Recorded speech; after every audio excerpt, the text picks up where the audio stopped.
Привет, это Михаил Алешин, и вы смотрите IndyCar на Viasat Sport Восток.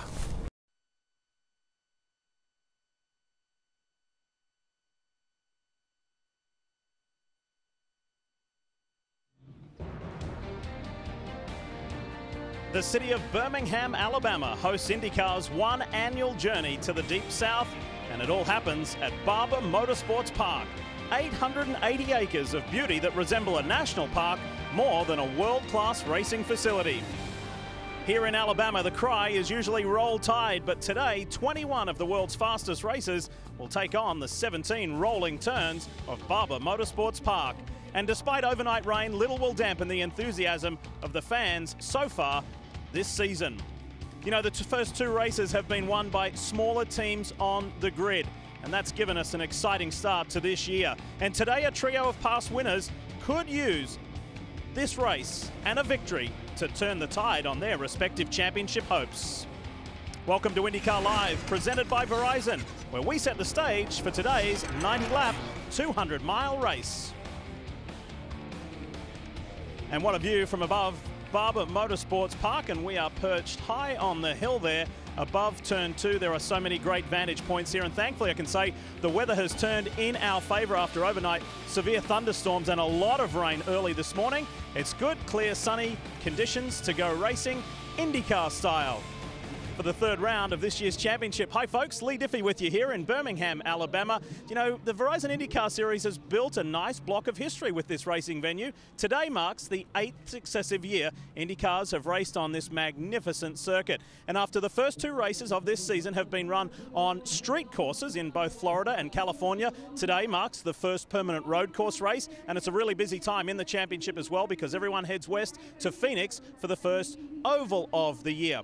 That's what's been happening so far, but let's get you up to date about this weekend and what you need to look for in today's race. Team Penske in big, bold colors and letters, because they have been strong this weekend. All four of the Penske drivers very fast in practice all weekend. It has been a sign of strength. Now, coming to qualifying, the points leader, Sebastian Bourdais, just forced it a little too hard. He did make it to the top 12, the Fast 12, couldn't quite make it to the Firestone Fast 6. Another story involves one of those strong Penske cars. Joseph Newgard and his team took a gamble on tyre strategy, and it didn't quite go their way. Simon Pagenaud, the reigning series champ, he did make it to the Firestone Fast 6, but pushed it a little too hard, and there was nobody in the same league as Will Power. He got, yes, another Verizon P1 Pole Award as we show you the grid. And it looks like this. Well, the first few rows anyway, all Penske front row with Will Power, Helio Castro-Neves, Simon Pagenaud on the second row alongside Ganassi's top man, Scott Dixon. Ryan Hunter-Reay wants to find a little bit more and get his third victory here in Barber. And James Hinchcliffe, well, he just said he was pretty happy to simply make the Firestone Fast 6 and link it with his first two wins on the season. Now, speaking of wins, those first two races, two different winners, and you can say, yes, smaller teams, and for the drivers, somewhat surprise wins at this stage of the season. Let's remind you about it, take you back to Long Beach 2 weeks ago. It's a beautiful day in Long Beach. Green flag, it's in the air, we're underway. Great jump from Ryan Hunter-Reay in that yellow car. Look for him to make a move here as Dixon leads him down to turn 1. Oh, that's tight right there. You're not going to go two abreast for very long. Oh no, Kimbo! What did I tell you? Scott Dixon coming down pit road. This is a little bit earlier than we expected. So these guys that we thought were going to do 2 stops might be doing 3. Hunter-Reay is still on track. He is in the lead now, and he's got to lay down some wicked fast laps. These three cars running nose to tail virtually from the start of the race. Ryan Hunter-Reay, the leader, making his final stop. Hinchcliffe has stayed out on the track one extra lap. This could be an advantage for James. Hinchcliffe has come out in front of Hunter-Reay. There's the Something yellow. wrong with Alexander Rossi. Green flag back in the air. Wow, Hinchcliffe smoked him off the final corner. Look at how strung out they are. Ryan Hunter-Reay is stopped on the track. Hinch is the master of the restart. It's not even close. It'll be a 3-lap shootout. Coming through the hairpin for the final time. Hinchcliffe's going to win in Long Beach.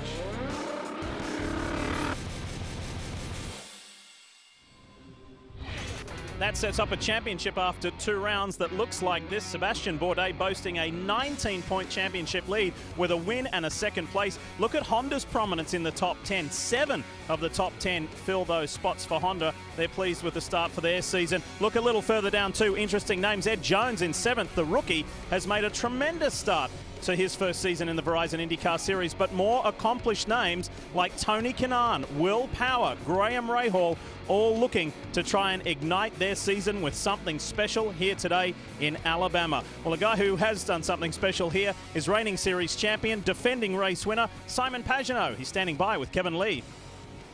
Well, Lee, as you know, Sebastian Bourdais has finished first and second, coming from the back in the first 2 races. So, Sebastian, on a more consistent basis, what's the likelihood that this can continue? I'm not saying you're going to finish first or second every week, but can you race up front more often than not this year? I don't know. We'll see. I mean, it's a very different race. Obviously, on those road courses, the strategy is quite different. It's more about track position and being able to start up front. We've been really struggling this weekend. We just haven't found what we're looking for as far as balance is concerned. So we're not quite sure what we got. Not quite sure what the car is going to be like in those cooler temperatures. So we'll just give it our best, see what happens. I know it's still very early, but as you said, the car is not quite where you like. But as the championship leader in the mix at this point, does that change how you might approach this race compared to other years when you weren't in the championship fight? Yes and no. I mean, I think the Verizon IndyCar Series is just really, really competitive. It's super close. We've seen again in qualifying, and we're just lacking speed. So right now, we just obviously first want to see the checkered flag, score some points. But we'll take anything that comes our way. But right now, as far as being the initiator in the race and just make our own fate and control it, it's not looking very likely. Looking for a 3rd straight podium. Going to be tough today for Sebastian Bourdais, starting 12th. Marty. Well, Kevin, Will Power has the advantage of starting on the pole today, so he has a very good shot at getting a podium finish. I asked you if Team Penske took a step forward because everybody else is saying that you guys have, but you said no, but maybe I have personally. What do you mean? Well, I think I found a better direction with the car. Was definitely hanging on to it a lot more than I had to. So I feel like I've been really well focused this weekend and feeling really energetic. So that's good for me. Yeah, 19th and 13th in the first 2 races. Does that allow you to be maybe a little more aggressive moving forward in terms of looking for the championship? Oh, no, I don't think so. I think you still just got to try execute each race and each situation the best you possibly can. I mean, getting desperate, it never works out. So just going to do the absolute best I can in every situation and see what happens. Well, the more focused Will Power, Katie. He'll start from the pole today. Certainly a threat for the win here at Barber. Marty, and this is a place that has haunted Scott Dixon 4 times. You've been second, Scott. How do you get that next step of the podium today? Well, I guess it's good in one way. I think we had, what, six podiums in a row going until last year, and then we had a sort of a first lap mishap. But yeah, it's a fantastic place. You know, the facility is top rate, and coming here even for a test day, it's a thrill of a ride around this place with the elevation change and all the high-speed corners. But yeah, trying to get a conversion here for us has been very tough. But fielding 2 NTT data cars this weekend with the 9 and the 10, hopefully we have a great shot, and maybe we can finally step on that top spot. Mid-Ohio is known as a CGR track. This is known as kind of a Penske track. How do you beat them at their own game? You just got to beat them. That's the simple part. But yeah, they've definitely been very strong. I think with the other manufacturer configuration they have here, I think they have a bit of advantage on the aero side. But Honda and HPD and everybody has been pushing extremely hard. The engine package right now is fantastic. We can't do anything about the aero package until next year. But yeah, we'll have to see where it goes. But yeah, that's the only way you can beat them at their game, is beating them on the track. Lee, he'll start 4th today. Katie, thank you very much. If you're looking for a safe bet to finish in the top 3, Scott Dixon is certainly that. Look at that run of second-place finishes, and Graham Rahal has a similar story over the last 2 years as well. Graham starts a little further down the order than where he would like to, but he has had a strong run through this field in the past. Hey, there's Simon Pagenaud. We will get to hear from the other Frenchman when we come back. You're watching IndyCar Live, brought to you by Verizon. Go inside IndyCar all season long by downloading the IndyCar mobile app, only from Verizon.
this change with the cooler temps, these cars are still going to act completely different in the cooler weather. So we should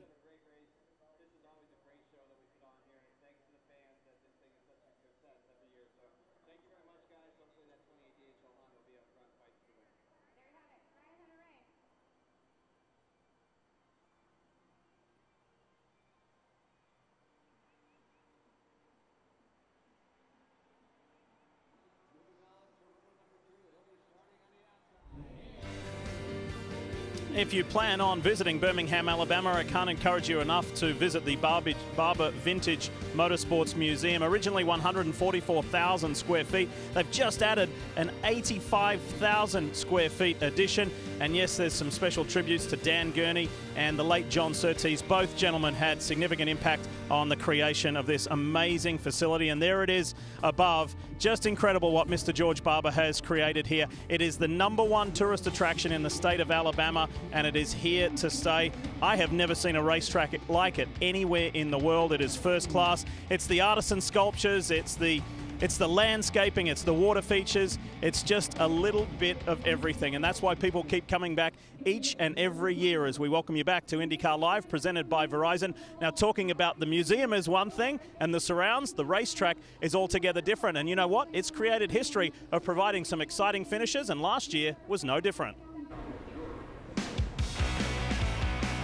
Graham Rahal closes the gap on the Penske. And he's going to be racing Pagano, who's in his box.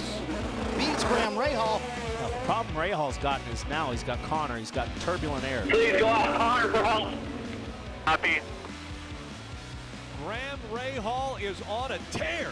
Nobody in between he and Simon Pagano. Rahal with 8 push-to-passes as we have just 9 laps to go in this race. Rahal goes to the push-to-pass. Trying to get by held that Pagano. line really tight, and he's going to make a move. And a little contact there. Pagano off track.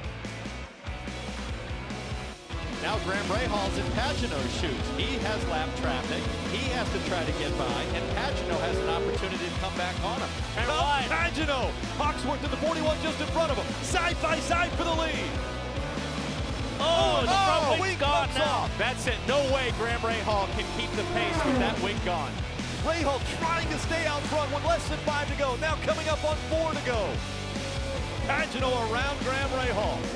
Pagano is trying to check out on this field. This is going to be a wild final lap. Graham Rahal hanging on as Newgarden and Power are right there now with the lead group. Pagano coming out of 15. He'll see the checkered flag for his 6th career win.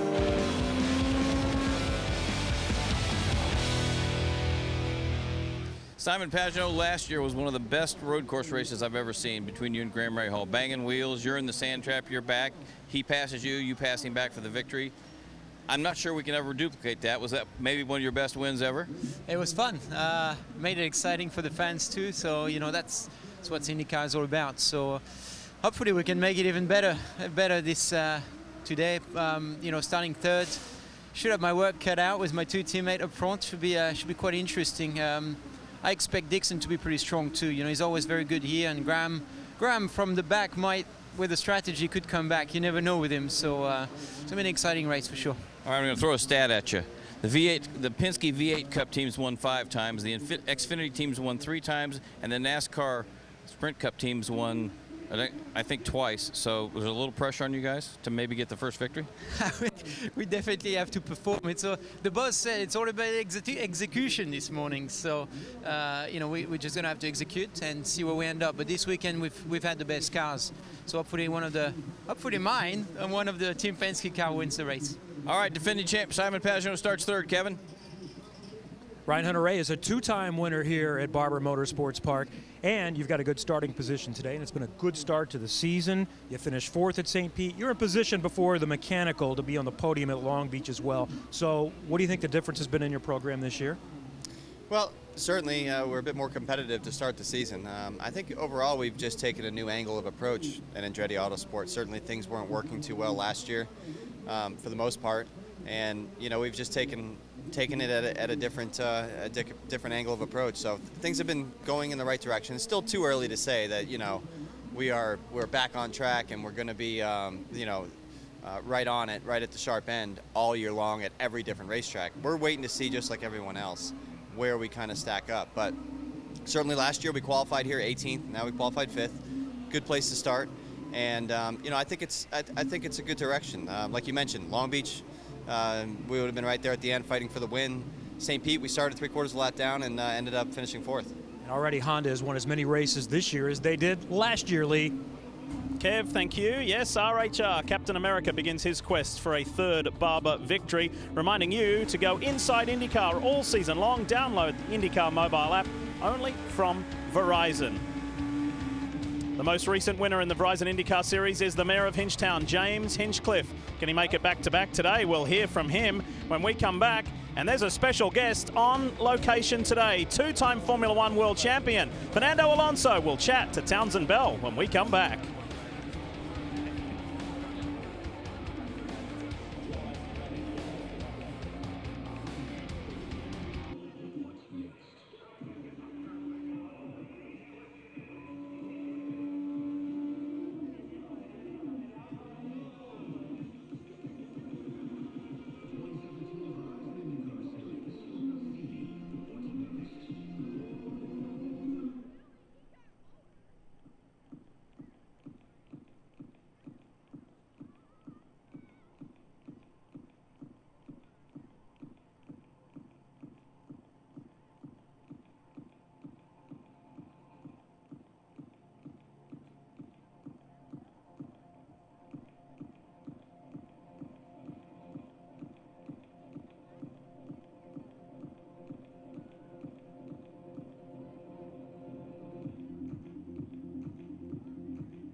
Hey guys, James Hinchcliffe here with IndyCar Access, and you can see I got a buddy with me. This is the Honda robot. Rumor has it, this guy can cut a rug. James, I hear you're a fantastic dancer. Well, thank you. I mean, I've learned a move or two, but I hear you've got some pretty good moves. Would you be willing to put on a little show for everybody here? I will be glad to. Sounds good. Hit it.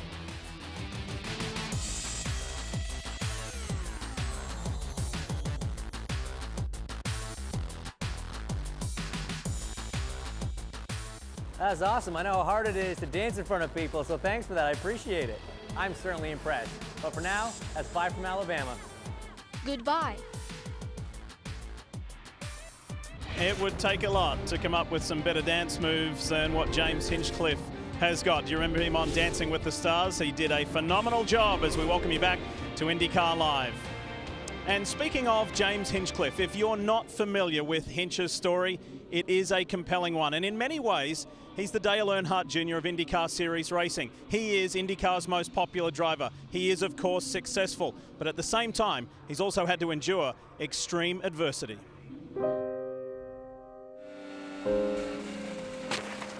Oh, and a hard contact. James Hinchcliffe. Almatro safety team already there. I couldn't feel his pulse anymore. He was literally bleeding to death. I probably had maybe 1 or 2 minutes left before I lost even his heart rhythm.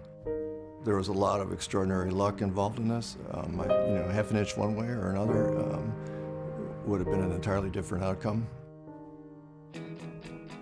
Checkered flag for James Hinchcliffe. Did he do it? Yes, he did. 230.50. He did it. He did it. James Hinchcliffe is on the pole for the 100th running of the Indianapolis 500. Coming by the grandstand, Hinchcliffe's going to win at Long Beach. At the Long Beach Grand Prix! When you go back to May of 2015, you're laying in a hospital bed. Did you think this moment was ever going to happen again, James? Absolutely. You know, I knew from day one I had the best support around me, my friends, my family, most importantly this race team. The greatest of the greats have won here. Phenomenal result.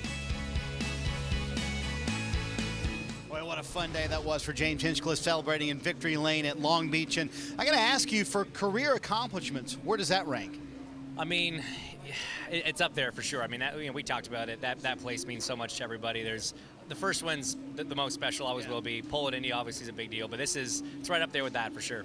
No morning warm-up for you guys as we fast forward to Barber this weekend. You were one of 3 teams who decided not to do that. I guess first question is why, and what does that concern you for this afternoon? Well, Nick Snyder is our resident weatherman. He was pretty confident it wasn't going to be wet this afternoon, so we didn't want to risk the cars. You weren't going to learn much in that sense, and it definitely is a huge worry. I mean, yesterday we saw how sensitive the track was to temperature change. It is massively cooler than it was yesterday, so no one got to run on a dry track this morning. It basically is kind of like, you know, throwing darts at a dartboard in terms of setup, you know, but the captain's army up there at the front of the field is going to be tough to beat. I mean, Joseph's looking great on tires, so, you know, hopefully we can rain on the Penske parade a little bit and try and mix it up there, but it's going to be a challenge today for sure. Well, Lee, in all 3 races this year, they made the Firestone Fast 6. Coming off the momentum from the win at Long Beach, Hinchcliffe wants to make it 2 in a row today here at Barber. Looking forward to watching his progress today, Marty. Now, folks, if you haven't heard the biggest global motorsports story of the year, it rocked, shocked, and blew the motorsports world away.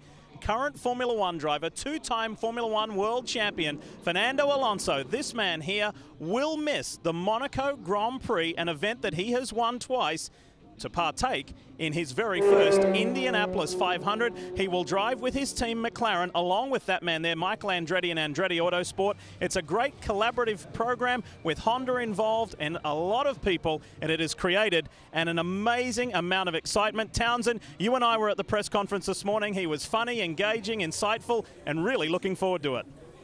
For sure, Lee. A lot of excitement down here on the grid. Not because we're in front of Ryan Hunter race car. 2-time Formula One champion Fernando Alonso is with me. And I think the shock for me, Fernando, is not so much that you're coming to Indy, but you're doing it in the middle of your Formula One season. You're going to skip the big event, the Super Bowl, if you will, Monaco, to come here. Why is Indianapolis so important to you? Well, I think it's the biggest race in the world. And yeah, it's true that we are racing in Monaco on that weekend, but, you know, with the performance we have now, right now in F1, I think to skip Monaco, you know, maybe lose the possibility of a couple of points, 5th, 6th, 7th place is not comparable with the achievement that we can get, you know, running Indy 500. So I think it's a nice experience also for McLaren, for Honda coming back to the Indies. So let's have some fun now. What are your fellow drivers in Formula One saying about this? Not much. We don't talk as much as you do here, probably. So, you know, what I know is from the media, you know, what I read from their comments. You know, some of them are happy, some of them are not happy because they are not happy with anything, probably. So let me get this straight. Have you ever been on an oval? Never. Have you ever driven an IndyCar? Never. Are you nervous? A little bit. Curious also to see how I can perform. I think a lot of things to learn, a lot of procedures to learn, also the restarts, the pit stop, all these things. But, you know, I have a great team, Andretti Autosport. I have great teammates, and I have 2 weeks' time to learn as much as I can. Well, a lot of excitement down here, a lot of anticipation for this guy to run at the greatest spectacle in racing. He is very focused, I can tell you that. And he's got a really busy time ahead as well, mixing the 500 with his Formula One duties. We're going to try and twist his arm to come to the NBC Sports announce booth here in Barber Motorsports Park.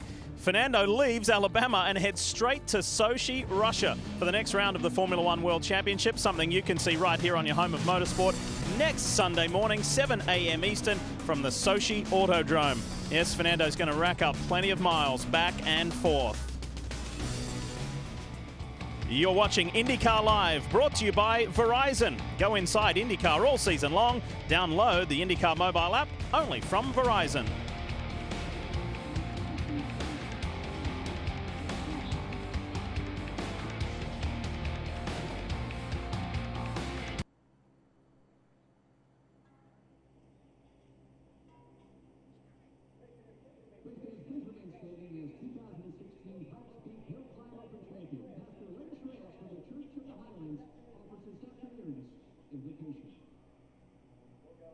Lord God, we thank you for this incredible day. And first of all, we pray for the safety of those men and women who are serving our nation and our military all around the world. We are so grateful for this great country. We're thankful for the spirit of competition that you place in our hearts. We're so grateful for this amazing race course, one of the best in the world. And so, God, we lift up every driver, every race official, all the teams, crew members, and safety teams. We pray for a great race, a safe race, and we pray for no rain in Jesus' name.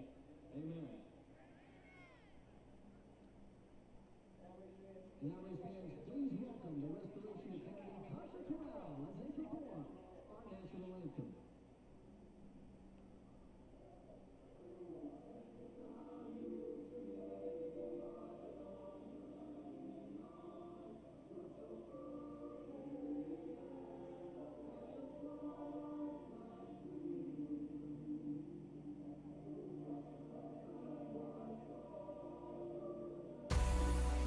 Sebastian had some problems in qualifying. As a result, he's going to have to start from the back. I'm very impressed. He's put together the team, basically, of all the...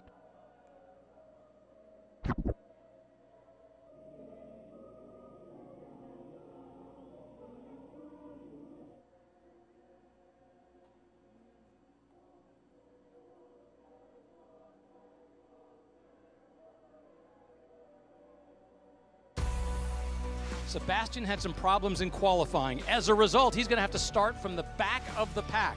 But over the years, Dale Coyne has proven a master of strategy. He takes a look to the inside, does Bourdais, and he'll make the pass at turn number 1. We have a new leader. A hometown checkered flag for St. Petersburg, Sebastian Bourdais and Dale Coyne Racing. Bringing him to the green flag. It's in the air. We're underway. James Hinchcliffe has come out in front of Hunter Ray. Coming by the grandstands. Hinchcliffe's going to win in Long Beach. The other thing that's big about this win, the first Long Beach win for Sam Schmidt.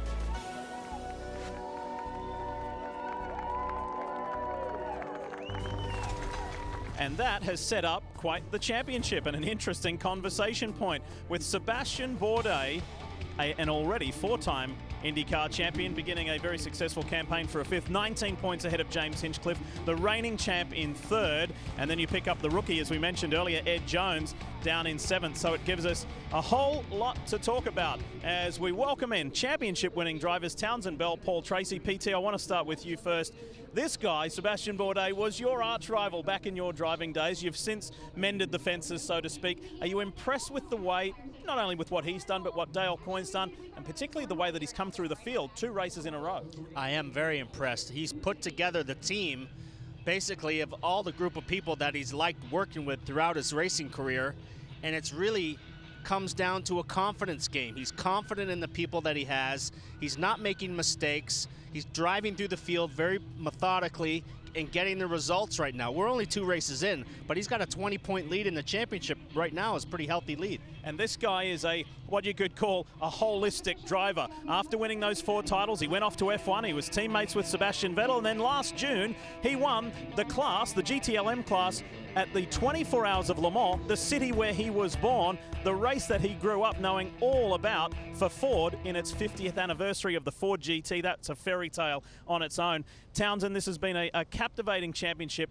and I think with that twist, following on from what we discussed with Paul, is the teams that have won these opening 2 races.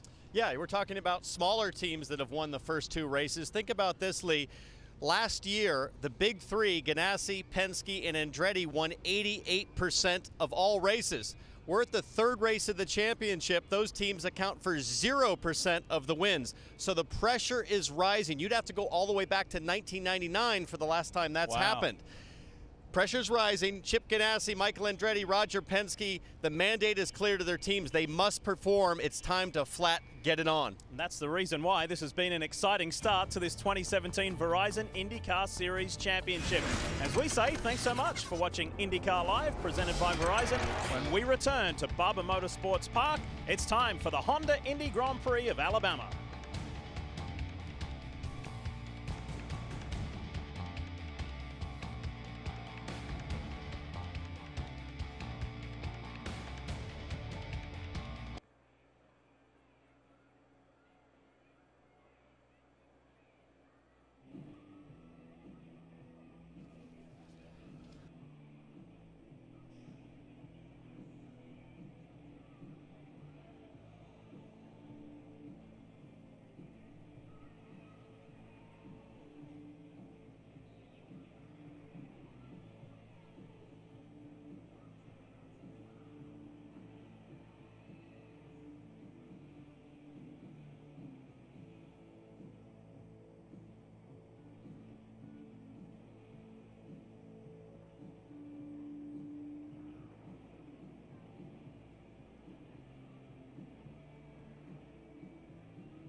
The 2017 Verizon IndyCar Series has witnessed a surprising start by the smaller teams. Beginning in St. Petersburg, Florida, Dale Coyne Racing's Sebastian Bourdais dominated the field by driving from last to first. While in round 2 in Long Beach saw Smith-Peterson's James Hinchcliffe arrive in victory lane for the first time since overcoming a near-fatal accident 2 years ago in Indy. But for the powerhouse teams like Penske, Ganassi and Andretti, being winless so far can be attributed to a string of mechanical issues, accidents and strategy calls gone wrong. Today on this pristine racecourse, drivers like Will Power, Ryan Hunter-Ray and Simon Pagenaud look to return to their winning ways. Oh, and add Scott Dixon to that list as well. He's had 6 podiums here without a win. The roller coaster ride around Barber Motorsports Park is about to begin.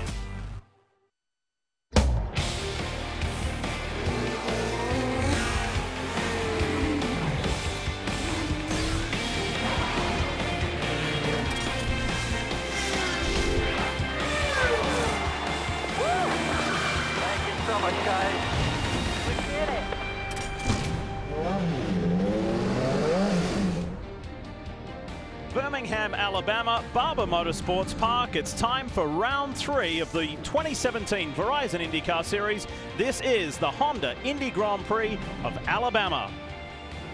And isn't that a sight?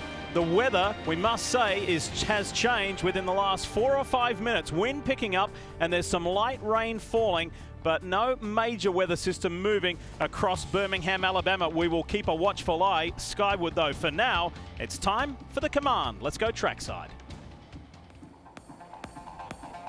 Alabama race fans, are you ready? It's time for those most famous words in all of sports. From the fan zone here at Barber Motorsports Park, and for the first time in IndyCar history, here's Honda's humanoid robot to give the command.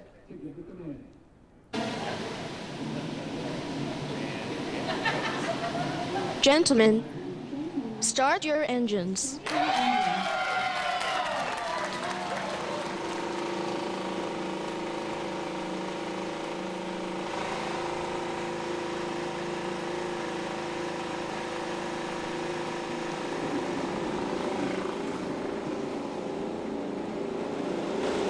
So engines fire up, ready to roll.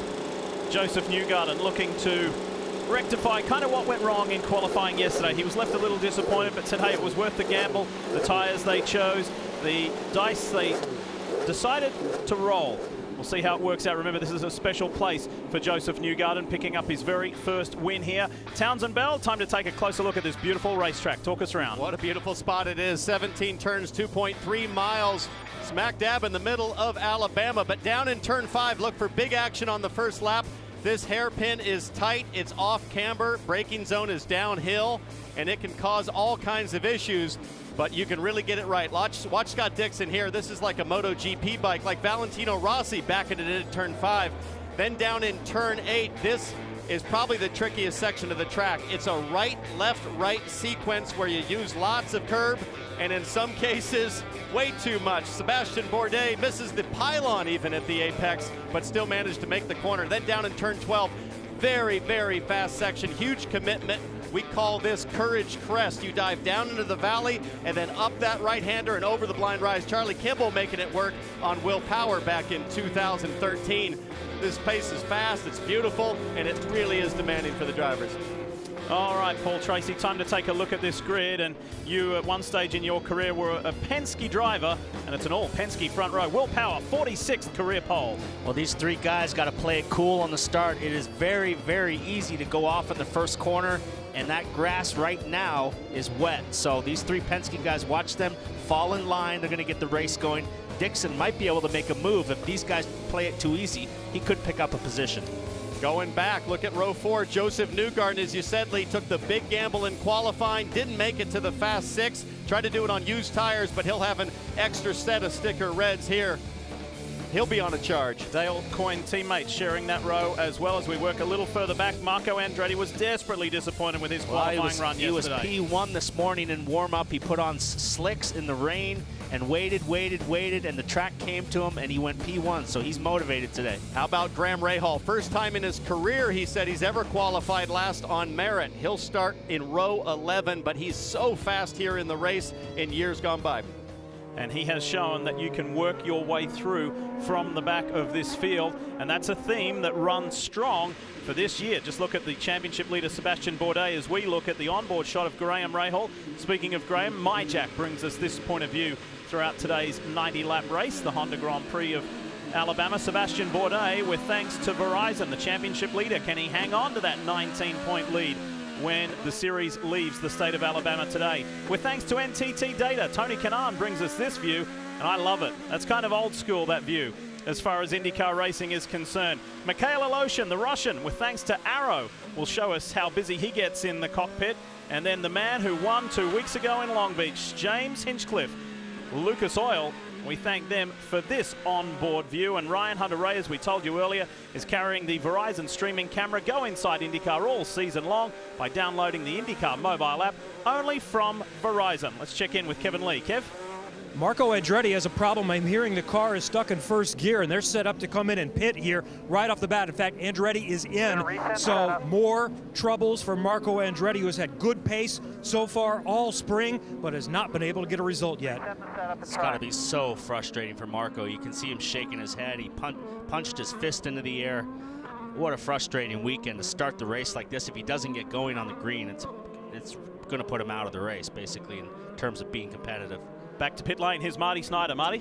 We'll leave for the second straight race. Helio Castroneves will start on the front row. That didn't work out so well at Long Beach. He started on the pole, but by the end of lap 1, he was 6th. They had a boost issue, and Roger Penske told me that they have fixed that problem. In fact, they practiced restarts several times this week, Kevin. Well, Joseph Newgarden, as Lee mentioned, is certainly back near home, and he is looking for an opportunity to get his first win. And Team Penske got his first win as an IndyCar driver here 2 years ago, and he feels like he's got a really good opportunity to get it done here, especially with that extra set of red sticker tires. Robin? Charlie Kimball's been in 2 races this year. He's crashed both times in the first lap. Not necessarily his fault. You can't convince Will Power of that. He thinks Charlie's got a black car and is wearing the black hat. So today, he wants to make it through the first lap, and let's get to the end of this race. Katie? Robin Graham Rahal says he can't remember a time where he qualified last on merit, but the 15 team has been struggling all weekend long, so they made some really big changes overnight. But remember, Graham finished second here the last 2 years, and Lee, stranger things have happened. Bourdais won from earlier this year. This is the Honda Indy Grand Prix of Alabama at Barber Motorsports Park, where it's time to bring the action. Will Power, the pole sitter, good clean start. Castro Neves, look at Pagenaud and Dixon go wheel to wheel, and Dixon pushes his way through to third. That's what I was saying. Look for Dixon to make a move. Those Penske guys played it cool. That was a really quick start, Townsend. How about Field Hunter Ray? was really spread out. Look at these two guys. Hunter Ray and Hinchcliffe, bodywork goes flying. There was contact in turn 2. Hunter Ray has the position going to turn 5. Pushes him wide. Pushing hard there. Andretti Autosport, Schmidt-Peterson Racing. What a frantic physical opening lap. There is a lot of action from mid-pack back. Look at Tony Kanaan having a look at Joseph Newgarden. Newgarden, one of the few drivers to start on the harder compound Firestone Black. Just about everybody there did the Pruitt fade to block going down into that long chicane. As you see these guys, there's not a lot of long straightaways here, so it's tough to make a pass when the guys move around on the straightaway. The yellow and black car there, the yellow front wing, Charlie Kimball ahead of Spencer Piggott in the Ed Carpenter Racing Fuzzy's Chevrolet. They spread out and get into a rhythm now, but boy, those first couple of turns were electric.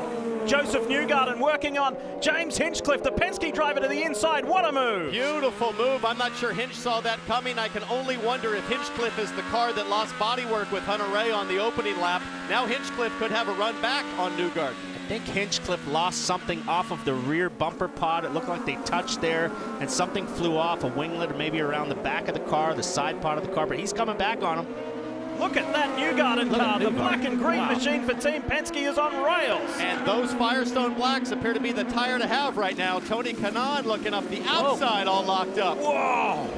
That was deep, and a little too much so. And he loses 3 positions as quick as that. One lock up and go wide, you lose 3 positions. He's coming back on Sato, but this is a really tough pass, and he gets it. Check this out, we take you back. Watch Ryan Hunter-Ray in the DHL Andretti Autosport machine, and right alongside James Hinchcliffe. Here we go. He's having a look. Dixon in the blue car on the far outside, so Hunter-Ray touches Pagenaud. That allows Hinchcliffe to go right around the outside, gives him the inside run for 2. Let's take a ride. On board with Hunter-Ray. I'm not sure Hunter-Ray expected that little move from Pagenaud. He was probably in Pagenaud's blind spot, but now he'll go side by side with Hinchcliffe. And I think Hunter-Ray really has the advantage here on the outside, riding it rodeo style, Paul. And right here, they're going to touch twice, maybe 3 times. And there goes the bodywork. I think that came off of Hunter-Ray's right front wing. Hunter-Ray's right front wing. He lost the vertical board, which is right over in this area here. He lost that. So you see that? He's got front end wing damage, which is really going to hurt his performance. First caution of the day, and it is for that right there, debris. Marty.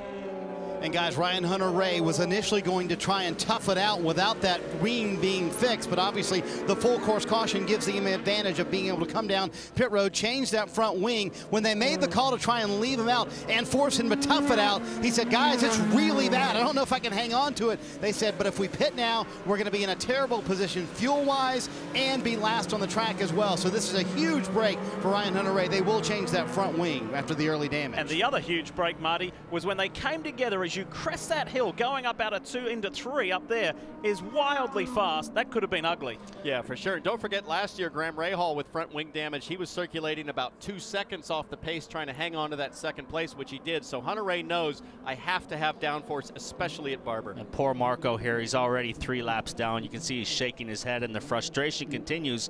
After being P1 this morning, things looking up. Well, think about Long Beach, Paul. All 4 Andretti cars with issues in that race, the last race. So Marco Andretti just must be devastated. And so too is his father and team principal, CEO and founder of Andretti Autosport, Michael Andretti. He can't believe it either. So, trouble for 2 of his 4 cars.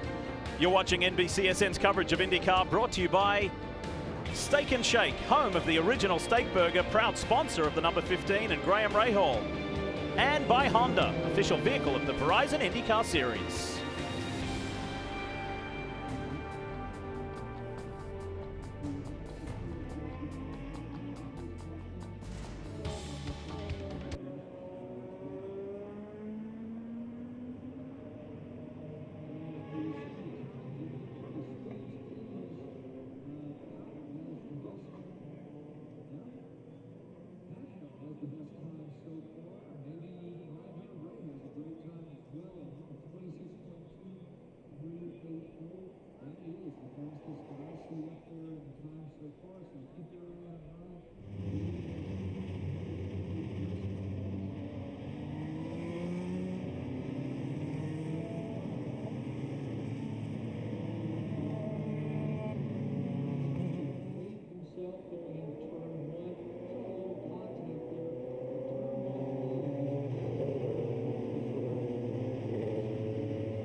Much will drown, but it's going to be every lap. It's going to be getting at 10-4 unless we got lucky in a yellow, around that time frame.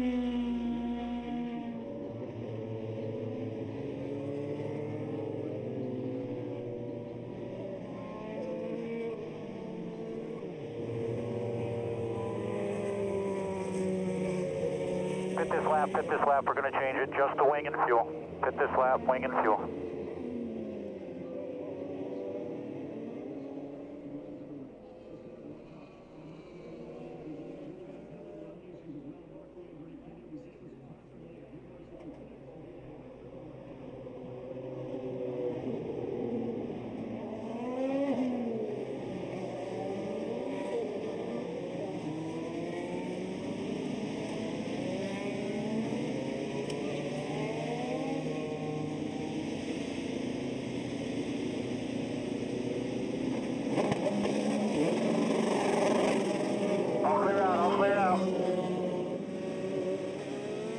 We got lucky there. We got 4 spots back.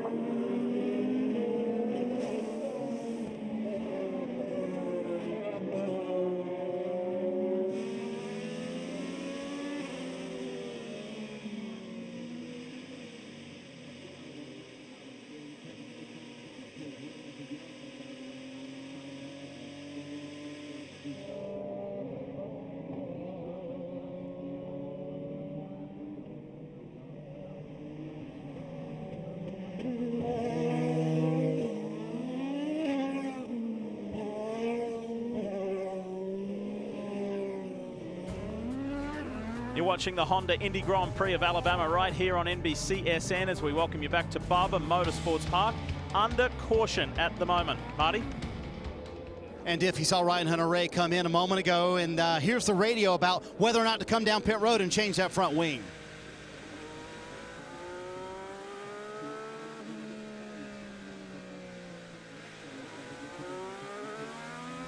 Well, guys, it was a long debate about whether or not to change that front wing. I'll summarize it for you. Michael Andretti said, listen, if you can just get me to that first window about lap 12, even if you fall back towards the back of the field, I think it will help us. And Ryan said, I can't do it, guys. I just can't go that far, and I need to come down pit road right now. And you see Fernando Alonso and Michael Andretti sitting there watching. Michael made that call, come down pit road now. Let's take our medicine, go to the back of the field, and see if we can drive our way back up through the field. But remember, Scott Dixon was last on lap 2 after spinning here last year. Didn't make the progress he wanted to, Jeff. Getting back to green. Let's go racing in Alabama as pole sitter Will Power leads this field back to green over his teammate Helio Castroneves, Scott Dixon, Simon Pagenaud, and then Joseph Newgarden, whose car was showing incredible pace before that yellow. Well, we're seeing the advantage, I think, of the Firestone Black, the harder compound. As soon as it gets up to temperature, I think that's the tire to have over the course of the stint. Remember, Newgarden will have to run the reds at some point, but let's see if he can make progress on his teammate Pagenaud. Outside move by Pagenaud on Scott Dixon. He didn't pull it off. He tried to go around the outside of him. He takes a poke down the inside here. Championship leader Sebastian Bourdais was able to execute a move on Max Chilton, so that's for the battle for 10th. Good work there. Will Power, race leader today, said, listen, I think we're going to dispatch those reds as soon as we can, maybe around about 12 laps. The black tire, the black compound, the harder of the two, has shown us better performance all weekend long, faster for longer as well. Here we ride with James Hinchcliffe, your Long Beach winner.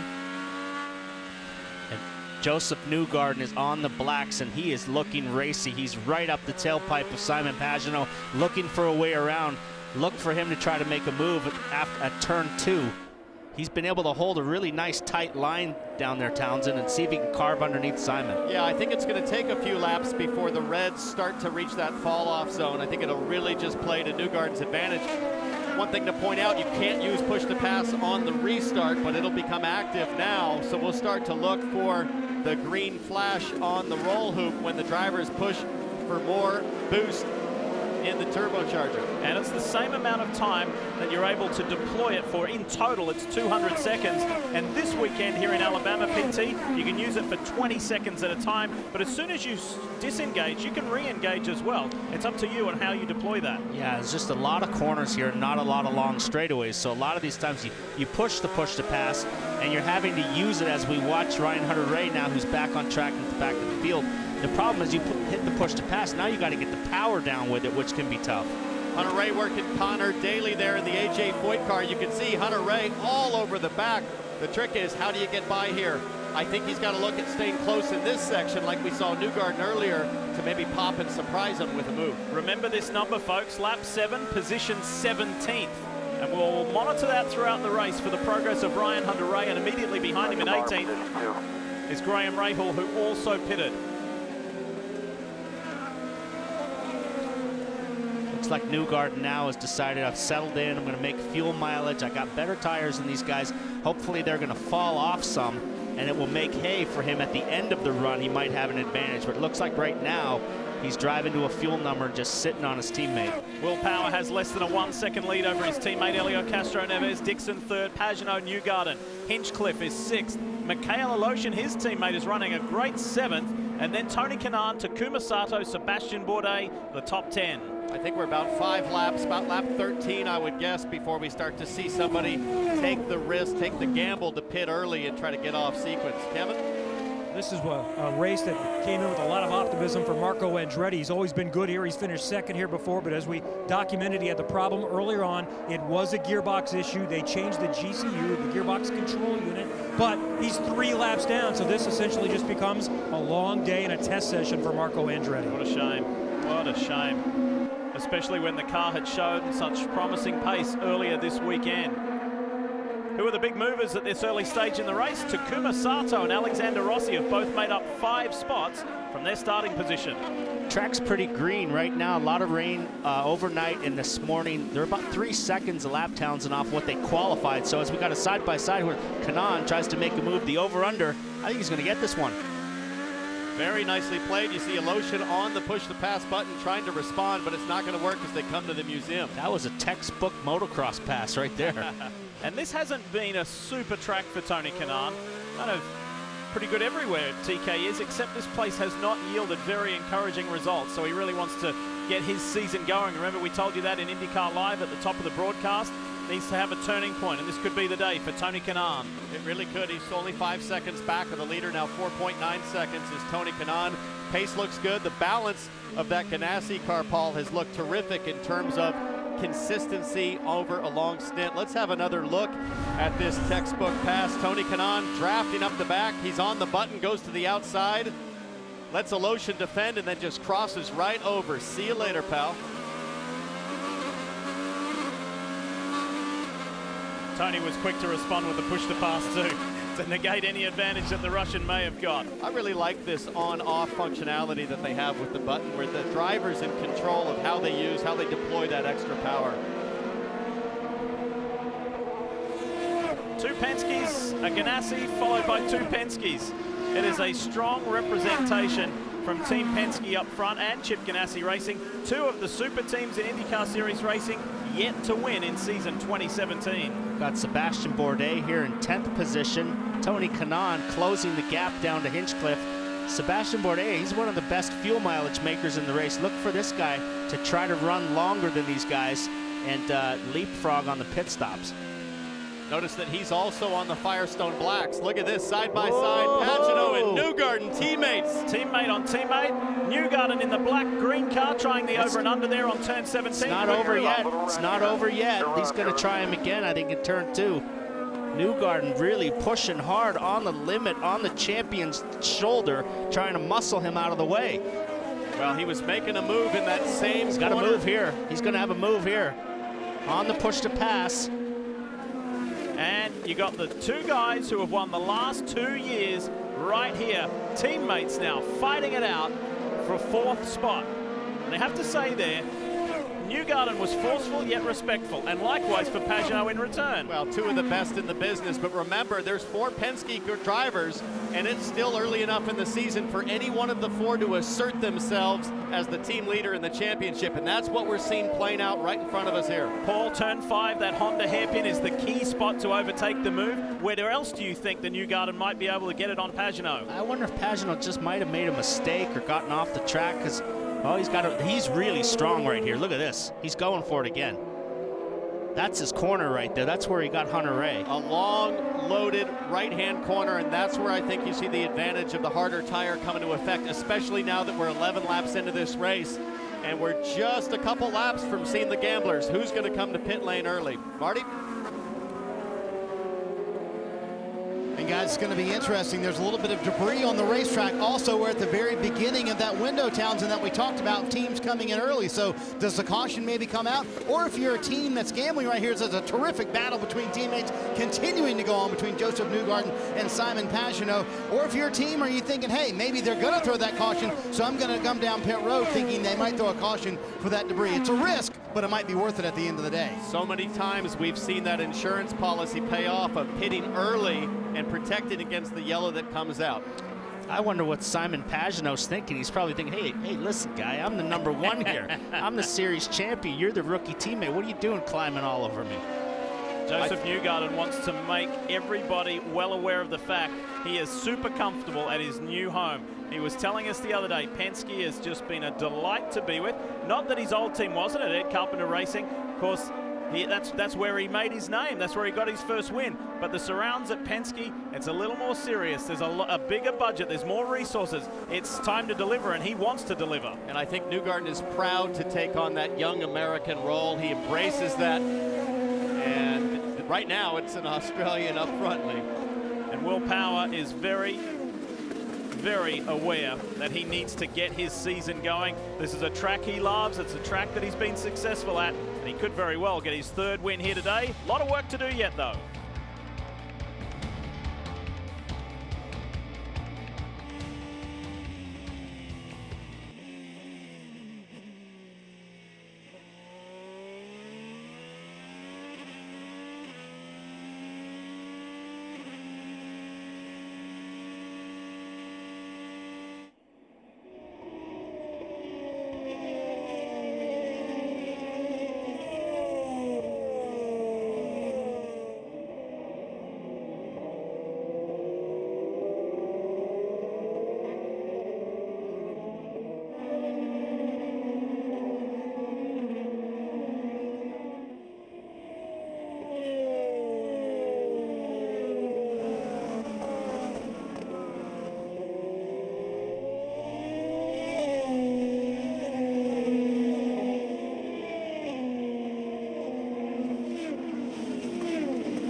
Indy Grand Prix of Alabama continues, and you will have noticed Alexander Rossi pitting during that break. Meanwhile, there's a great scrap going on up front here, not necessarily for the lead, but for 2nd, 3rd, 4th, and 5th. It is on here. Elio Castro Neves and the first blue car you see right there, Scott Dixon putting the pressure on. The bright yellow machine, the Menards car of Simon Pagenaud, still fending off his Penske teammate, Joseph Newgarden. And Pagenaud's doing a really good job making it difficult for Newgarden, driving the wide line, Paul Tracy. Yeah, wide line, but Power now is starting to get away, and I think Helio is kind of just holding up this line. These guys are stacked on top of each other, all looking for a way around as we're coming to the pit stops pretty soon. Racing lap 16 of 90. Will Power's lead's kind of hovered around about that 1 second mark for most of the way. Edged out a little bit. It's now in excess of 2.2 seconds. Charlie Kimball in. Some of the gamblers there on pit road taking the early stop strategy. 3 stops in this race. All your leaders are going to hang on here and probably pit around lap 25, 26. Watching these cars right now, Townsend, it looks like Newgarden's got the best car of anybody, but he's kind of stuck where he's at. He's really got to make an aggressive move on Pagenaud, because Pagenaud has given him a pretty wide car.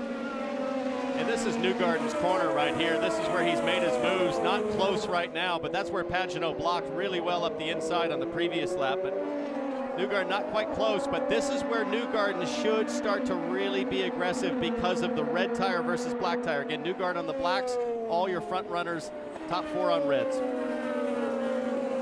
Let's take you back to a little earlier in the race on the opening lap. You see to the left of your screen, Ryan Hunter-Reay and James Hinchcliffe coming together. There's going to be debris fly. That's Ryan Hunter-Reay's right wing end plate, and it collects the rookie, who has had an outstanding start to the year, 10th and 6th in respective races. This is on board Sebastian Bourdais, and it hits his teammate, then it goes via him to the left. That was a lucky escape.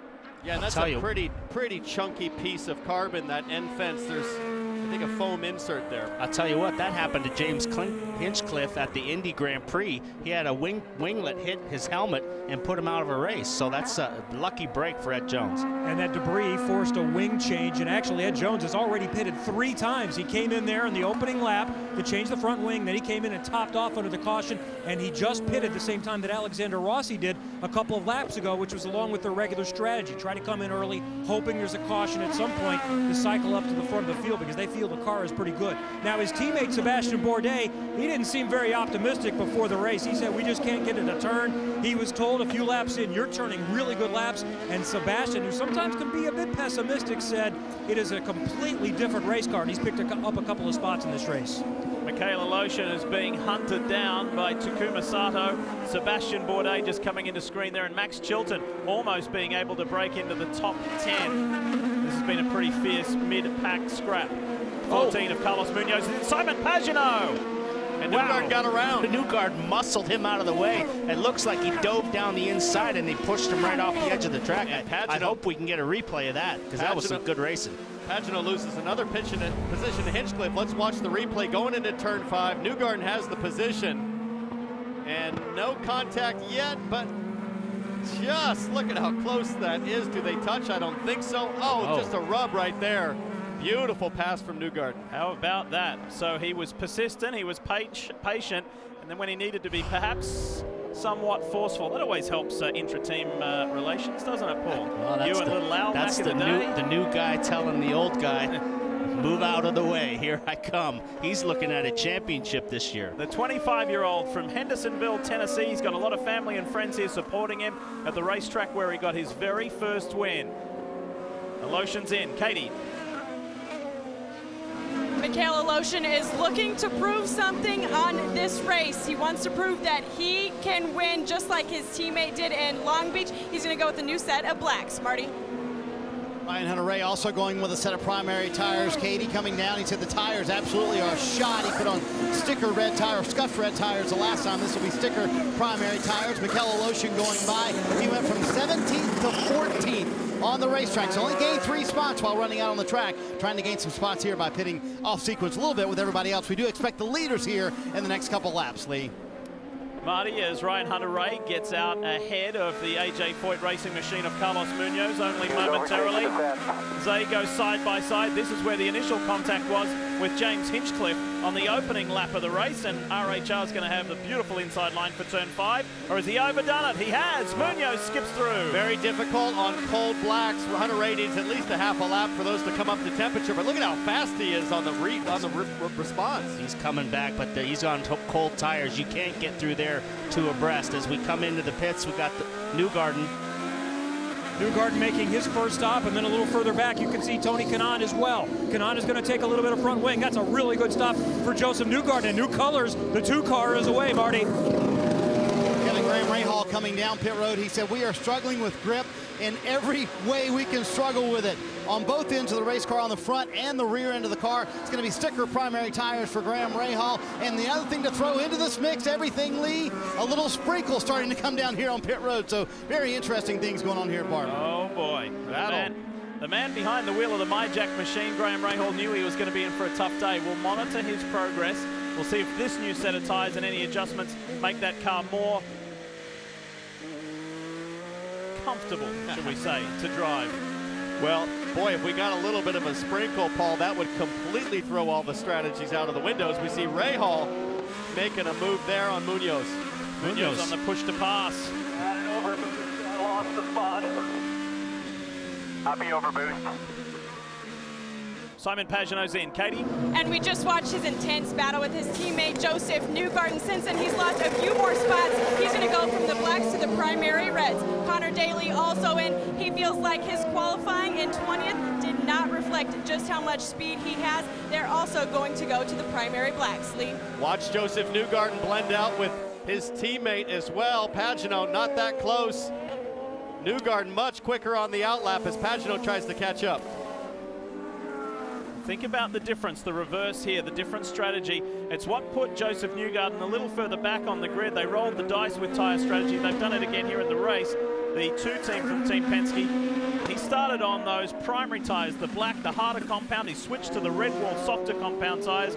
And all you have to do is 2 laps, 2 competitive laps, 2 green flag laps on each tyre compound to be within the regulations of IndyCar racing. The guy who's just motoring along is Will Power. He's just come in the pits. He's got a 4.5 second lead on his teammate Castroneves.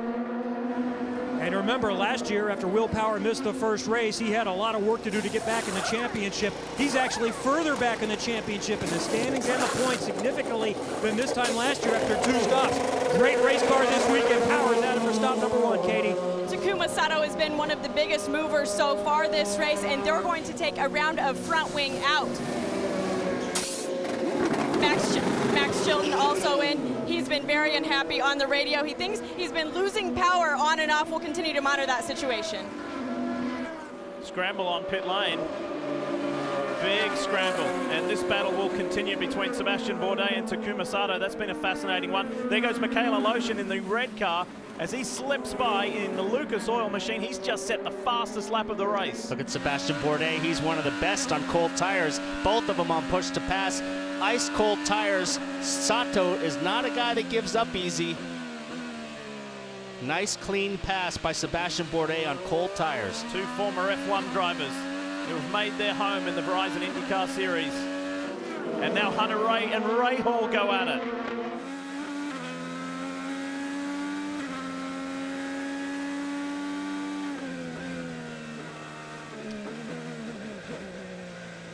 Through Museum Turn. James Hinchcliffe is in the lane. Marty? Lee, a lot of leaders pitting here at lap 23. You're going to see the primary tires go on for James Hinchcliffe. He said the car was really struggling with low grip in the low-speed corners. He leaves pit road, Katie. Spencer Pigot isn't a rookie, but he's making his very first start here at Barber Motorsports Park. He's just trying to take everything in this weekend. They're going to do a double stint on those alternate reds, Lee. And Spencer had great success in the junior formula before becoming a Verizon IndyCar Series driver. He's shown very well talented in the first 2 races this year. A little unlucky, actually very unlucky at St. Petersburg earlier, and also on the streets of Long Beach. We'll see what Spencer can come up with today. Yeah, and he finds himself in an unfamiliar position as the team leader with J.R. Hildebrandt's injury. Young rookie Zach Veach making his debut here this weekend. So Pigot, the team leader at ECR. It looks like the red tires have really started to fall off. I'm looking at Dixon and Castroneves. It looks like Dixon just passed for the lead. They're running 1:10.5 second laps, and the leaders previous to that were in the low 109s. Castroneves is in. And Lee, Scott Dixon passed for the lead because he's going to stay out 1 extra lap versus everybody else. Going to be interesting to see if that pays off for the 9 car. It is sticker primary tires for Elio Castroneves and 7.3 on the stop stop, a nice quick stop for Helio Castroneves in that team. Said he was fighting both a little bit understeer and oversteer. Let's see where he cycles out. How about this scrap at the front between Joseph Newgarden and Will Power? Now, Dixon is still technically in the lead of this race, but the guys behind him, Power and Newgarden, are going at it. And I think Will Power has to push really hard right now because he's on those reds. He knows they're not going to last long. He needs to make the position now if he can. Will Power on the blacks. That's a big gap. Oh, look at these two going at it. Hinchcliffe and Pagenaud. Pagenaud in the Menard's machine. Push the pass, push the pass. Exactly the point on this track. He and Graham Rahal were scrapping for the victory last year, and he maintains position down into the museum turn. Will Power had about a 6-second gap to Joseph Newgarden, and now they are tied together for the lead. Dixon's in. And Lee, should we be surprised? Scott Dixon saving fuel and making lap time at the same time. He comes down pit road later than everybody else. He wants no changes to that chassis. In fact, they asked him how the car was. He said, perfect. So they're going to put on sticker primary tires for Scott Dixon. A little bit of time putting on that left front tire, waiting on the fuel. 7-4 on the stop. Let's see if he cycles out with the lead. And all of a sudden, Joseph Newgarden finds himself in second. First and second have gone by. Out comes Scott Dixon, and the chase begins. Well, Scott Dixon went 24 laps there on a set of reds. Nice consistent lap time, as you said, Marty, and I think, Paul, that really bodes well for later in the race. Dixon's tire management abilities continue to come into play. Watch these two Penske teammates. This is going to be the fight, I think, for the rest of the race. Newgarden has really been on a tear right from the word go, and he's closed the gap down now to Power. Why don't the two of you talk about when you come to a track where you've won before, when you've had success? You know, they talk about playing in front of your home field, your home field advantage. It gives you an extra maybe 10%. What does it do coming back to a track where you've had your victory, especially your first victory? I think it just gives you confidence in knowing. Oftentimes I've found, Paul, that it allows me to not try as hard. Let things come to you, let things unfold. I've seen this before, we can do this, and that's worth a lot on the racetrack. Yeah, I completely agree, but Castroneves now is starting to fade. He was running second, now he's in the clutches. He's gotten passed by Dixon through the pit stop sequence, and now he's in the clutches of Hinchcliffe and his teammate Pagenaud, so he's starting to fade off the back. And look at this nice little tight line by Pagenaud on the push to pass. It was Zach Veach overtake behind in his very first Verizon IndyCar Series race. Pagenaud thinks about it on the inside of turn 5. Teammate on teammate again, couldn't get it done. I'll tell you, I don't think it works that well when the teams are radioing the drivers, that the trailing drivers on overtake. There's not enough time. By the time the team on the pit wall sees it, it's too late. Tell you what, are we seeing at this very early stage, only racing lap 26 of 90, guys, are we seeing a two-horse race? Is this a Will Power, Joseph Newgarden, teammate on teammate fight for this victory? They have broken away. They've got a substantial lead over Scott Dixon to the tune of almost 8 seconds. Well, I think for, Will Power right now, he just needs to make sure he keeps Newgarden behind. I think he's got it comfortably in his grasp on pace, Paul. He's just managing that gap. Well, I think he's got the capability to run the fuel mileage number that he wants and maintain the tires. But I think the problem is when you've got Newgarden behind you and he desperately wants to win, he's hungry as a lion and there's a steak right in front of him. There's your order. And is this a two-horse race? Is this going to be a champion and a champion to be one day? We'll find out. What a great story here in Alabama.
Birmingham, Alabama.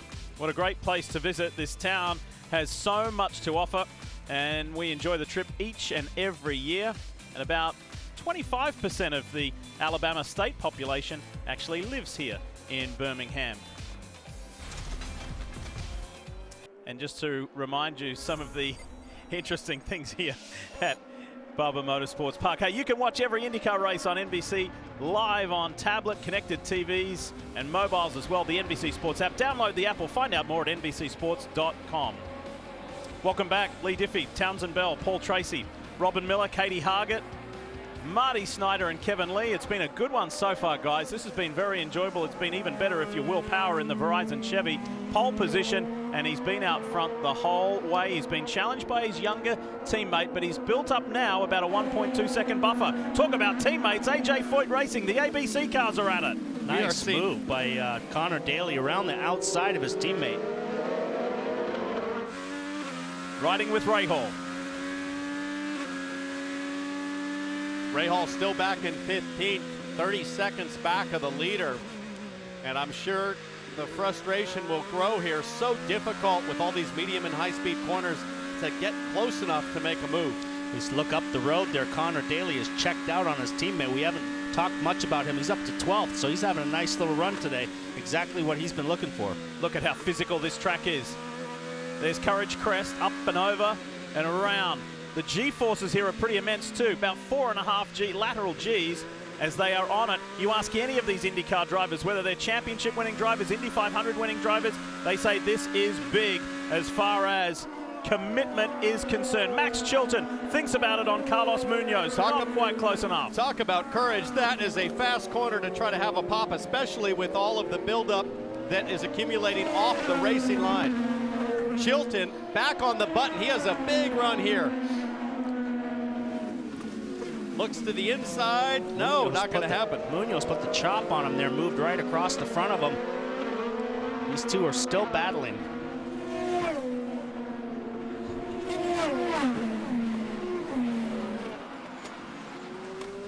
This is such a key section of the track as well, where they ride the curves down into Museum Turn.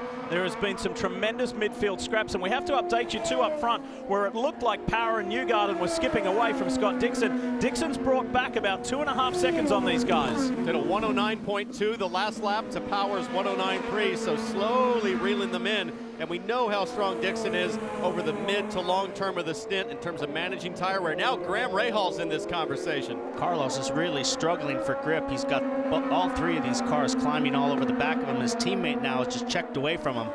So it looks like he's really struggling with balance. Well, while we're being treated to a terrific Honda Indy Grand Prix of Alabama, we are being treated in a different way this weekend. We showed you earlier in the show that two-time Formula One world champion and soon-to-be Indy 500 rookie Fernando Alonso is here in Alabama, and even more specifically, he's here as there is a great move there from Max Chilton. Fernando joins us in the NBC Sports booth. Fernando, great to have you, and I know you've been kind of pushed and pulled and asked more questions than maybe in a whole year of Formula One racing, but how's your time been so far in Alabama? Yeah, so far has been fantastic, and now it's racing, so yeah, it's even better now when you hear those cars passing around. And seeing IndyCar, the Verizon IndyCar Series in the flesh for the first time, what are your initial thoughts?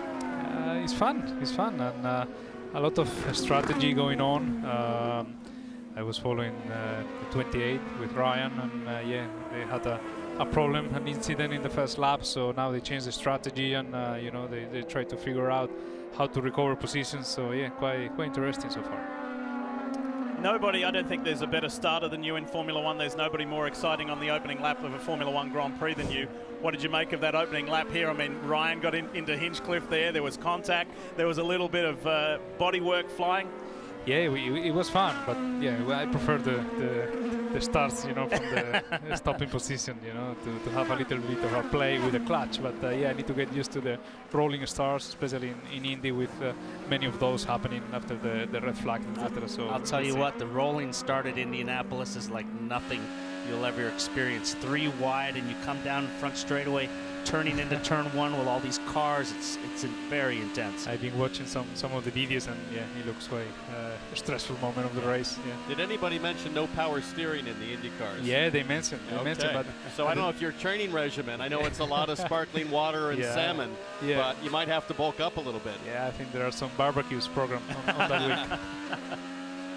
Paul, people could argue, your fan base could argue, perhaps you won the Indy 500 for a matter of seconds. What advice would you have for Fernando? I mean, he's going to get a lot of advice. I mean, with Michael, he's probably one of the best ever around Indianapolis that never won the race. But I guess the only advice I could really give to you is just, you got to let the car do the work. You can't get the last 5% by your own driving ability. You have to let the car do the work and kind of just sit back and make the little small adjustments that let the car do all the work. On a road course, like you get the car good, and then the last 5-6% comes from your ability. And you can't really do that on an oval. Yeah, so far, they've been telling me to stay calm, to feel the car, and to make these little adjustments during the race and throughout the race. Townsend, he's more current. The last 2-3 miles an hour is not one change, it's 100 little changes. Yeah. I always equate it to when every year that I go to Indianapolis, I think to myself, I remind myself, I'm going to go race an airplane, not a car, as a way to coach myself into slowing my inputs down, not necessarily slowing down, but making them even more precise, more subtle, more calculated. The last 10 laps of that race, though, it's a car race. Yeah, you forget everything. You're up in the seat, and it's amazing. And it's the biggest prize in racing, in my opinion. I think for you, too, that's why you're going. It's one of the best in the world. Fernando, earlier today, you met with the media, and the 3 of us were in the room as well, and you were very gracious, answering as many questions as you did. But something that struck all of us, just the sentiment that you have about the project. Everybody's talking about leaving Monaco, not competing in Monaco, and being an IndyCar rookie, never being on Noble. But something really resonated with all of us. You spoke about the passion and enjoying the moment. That's why you want to do it, to enjoy it. That's so important. And some might argue that's easy for you to say because you've gone to the top of the mountain. You're a 2-time world champion. But tell us more about that and the enjoyment factor and the drive to do it. Well, I think Indy 500 is probably the most, or the biggest race in the world. So, to be able to participate on that race is just something very unique, and I feel very privileged to do so. And secondly, as you said, I achieved, a few things in Formula One, and now it's time to keep improving and to grow up as a driver, and to be a more complete driver. I need to be able to drive in super speedways. I need to be able to drive in other series with other cars, with other people, and the best place in the world will be Indy 500. Out on the track, Will Power still leads by 2.2 seconds. If you've just turned on, that was the voice of Fernando Alonso. He's going to stick around in the NBC Sports booth just for a little bit. Fernando, I don't expect you to respond to this, but I met a young kid earlier out by our stage for the pre-race show, and he came up and he wanted to show me. He was a 10-year-old boy, and he opened up an autograph book, and he said, that's Fernando Alonso's signature. And you made a young boy's day. You made his year. You made his life. Pretty special having Fernando Alonso, 2-time Formula One world champion, here at the Barber Motorsports Park, and he'll stick around to watch Will Power. That's what Fernando's day has been like so far, a whole lot of that.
Almost on red. Pretty good. A little bit understeer in the low speed stuff still.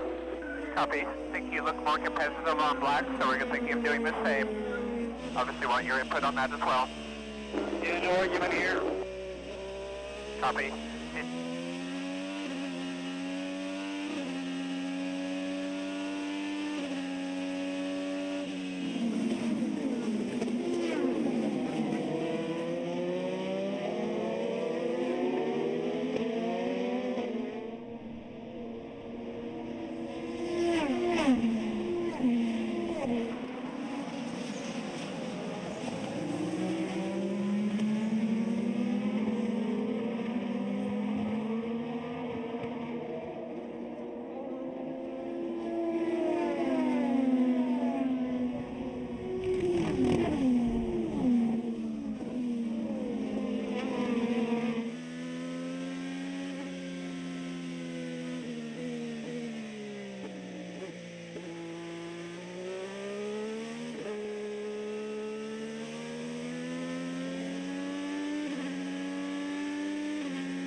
The Indy Grand Prix of Alabama continues from the Barber Motorsports Park, where there is some threatening weather above.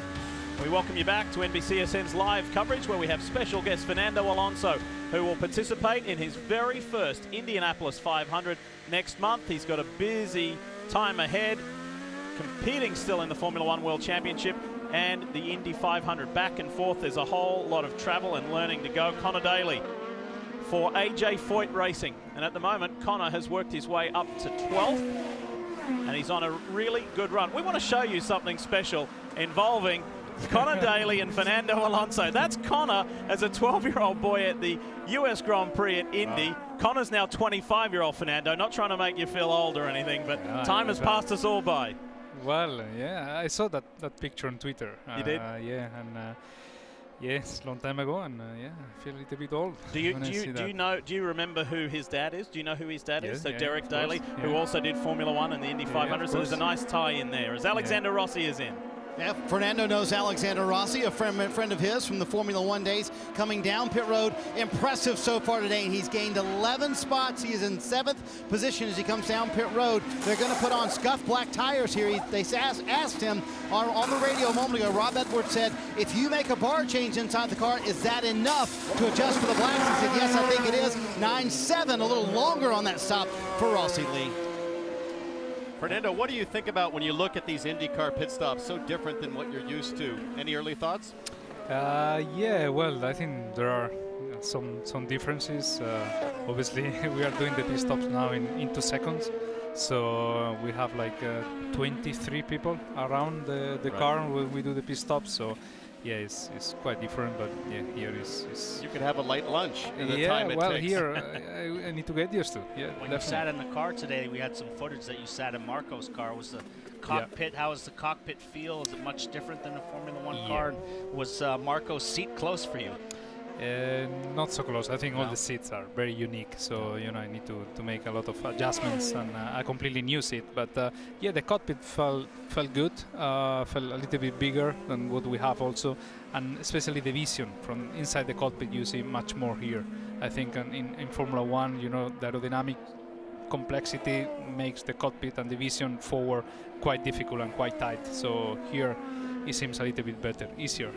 What about the anti-roll bar levers? That's something you don't have. Yeah, we don't have. We don't have. We have everything on the steering wheel, and here you have everything around the cockpit. So yeah, things that definitely in the next 2 weeks I need to get up to speed. Well, you're looking at an Indy 500 champion here, Fernando. Scott Dixon, he's a 4-time IndyCar Series champion, and briefly there he tested for Williams as well. Whether there was any avenue to go on to Formula One, but this guy has made a very, very successful career here. In fact, he's in the top 5 best IndyCar drivers of all time, and the reason why we're seeing that confirmed again, reaffirmed, is that he has taken chunks of time out of Joseph Newgarden. Yeah, he's on the push to pass. He's really closed a big gap. Newgarden has lost touch to Power. He's now almost 4 seconds behind Will Power, has stretched away, and those red tires now, and Dixon on blacks. The blacks look like the way to go, and he has closed the gap down to him. Of course, Newgarden made the decision, only one in the top 10 to start on the blacks, but this is the penalty in the sense you have to run the reds at some point during the race.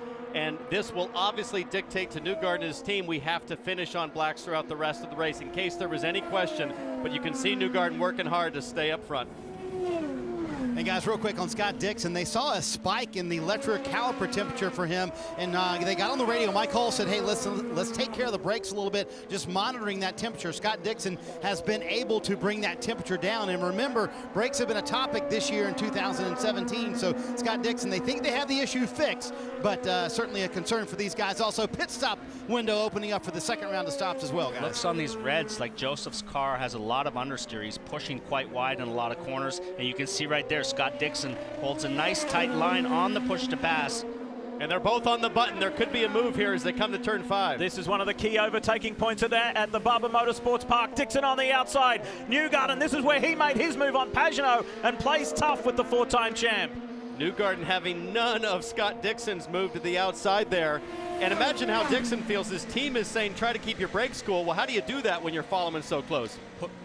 Tony Kanaan's having a nice run today. He's worked his way up to 7th, and he wasn't real sure what he had as we continue to keep an eye on that race on track. Good stop, sticker reds for Tony Kanaan, Marty.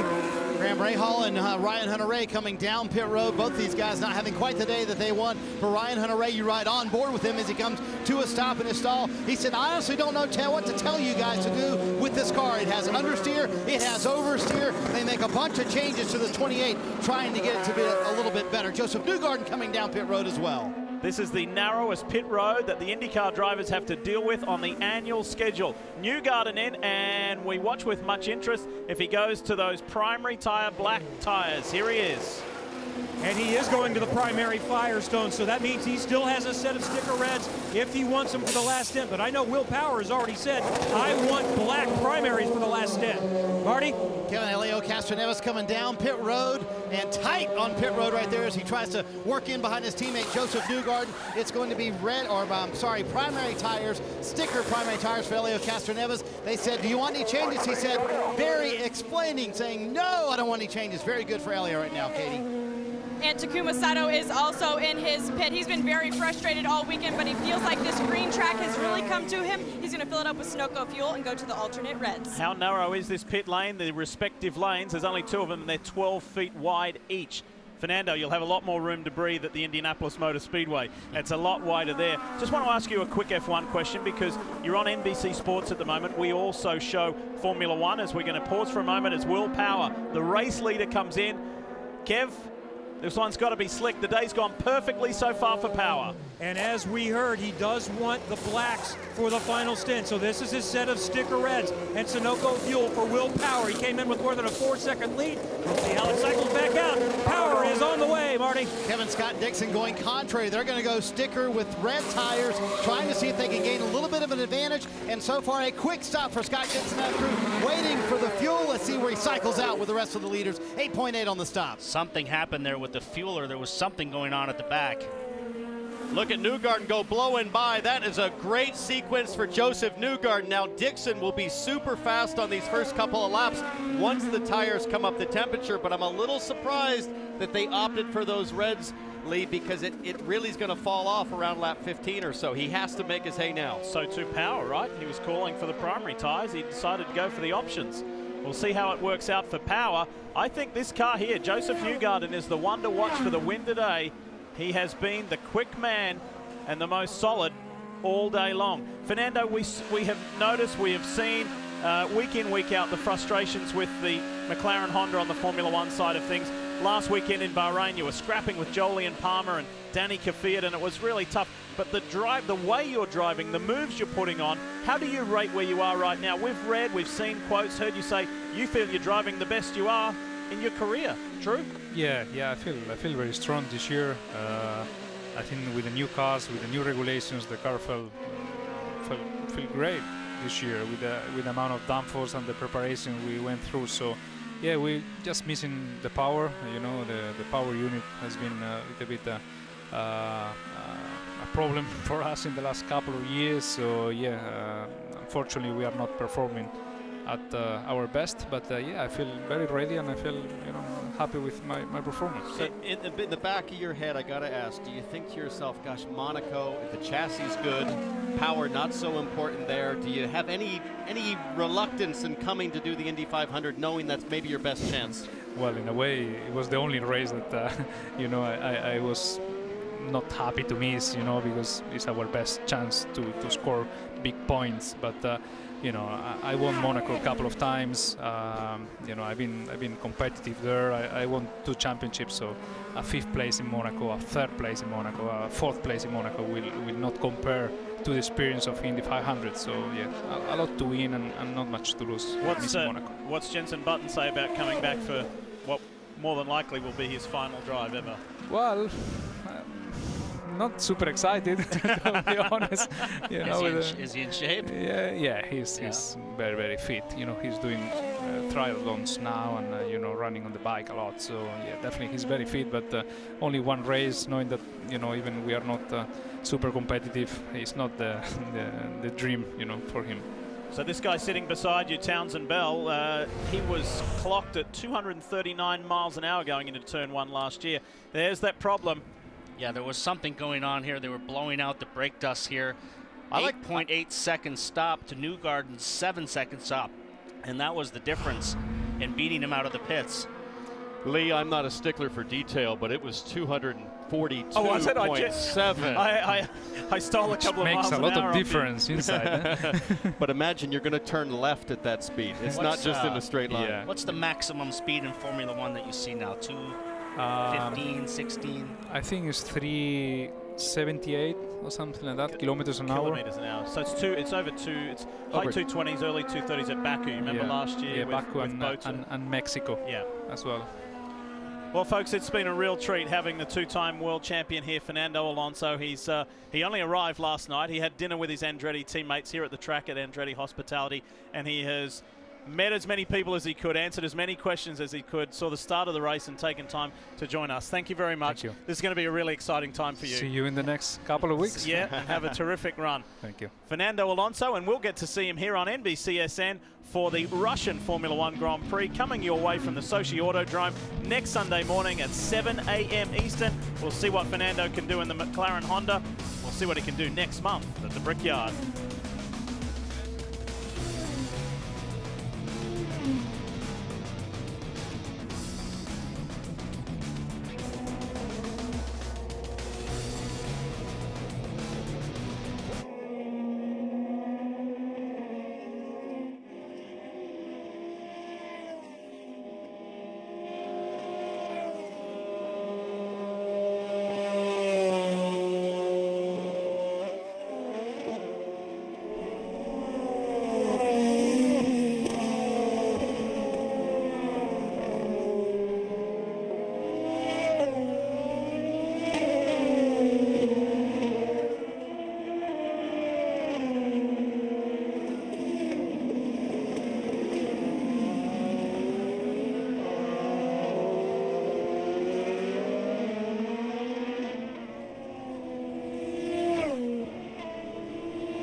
You often hear us talk about just how beautiful Barber Motorsports Park is.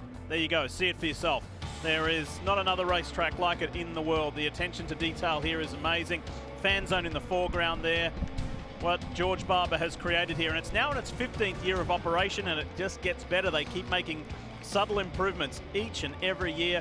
It is amazing. And like we said at the top of the show, if you've never been, it's worth a trip. You've got the Vintage Motorsports Museum, now just adding on an extra 85,000 square feet. It's monstrous, some of the best. In fact, it's the Guinness Book of World Record holders for the largest motorcycle exhibit in the world. Let's go through the field and let's kick it off with Kevin Lee. Kev? Well, the pole sitter Will Power has been dominating this race, and he's trying to fight his way back in the championship, but thinking only one race at a time. In fact, he just wants to see a finish without a problem. Going back to the last two last year, the first two this year, Power is on a roll, but Joseph Newgarden might have something for him, running in second. The new look this weekend for Newgarden, and this final stint can be good because Newgarden and Power are going to be on different tires. Newgarden will be on sticker reds most likely. We know Will Power is going to be on blacks, Marty.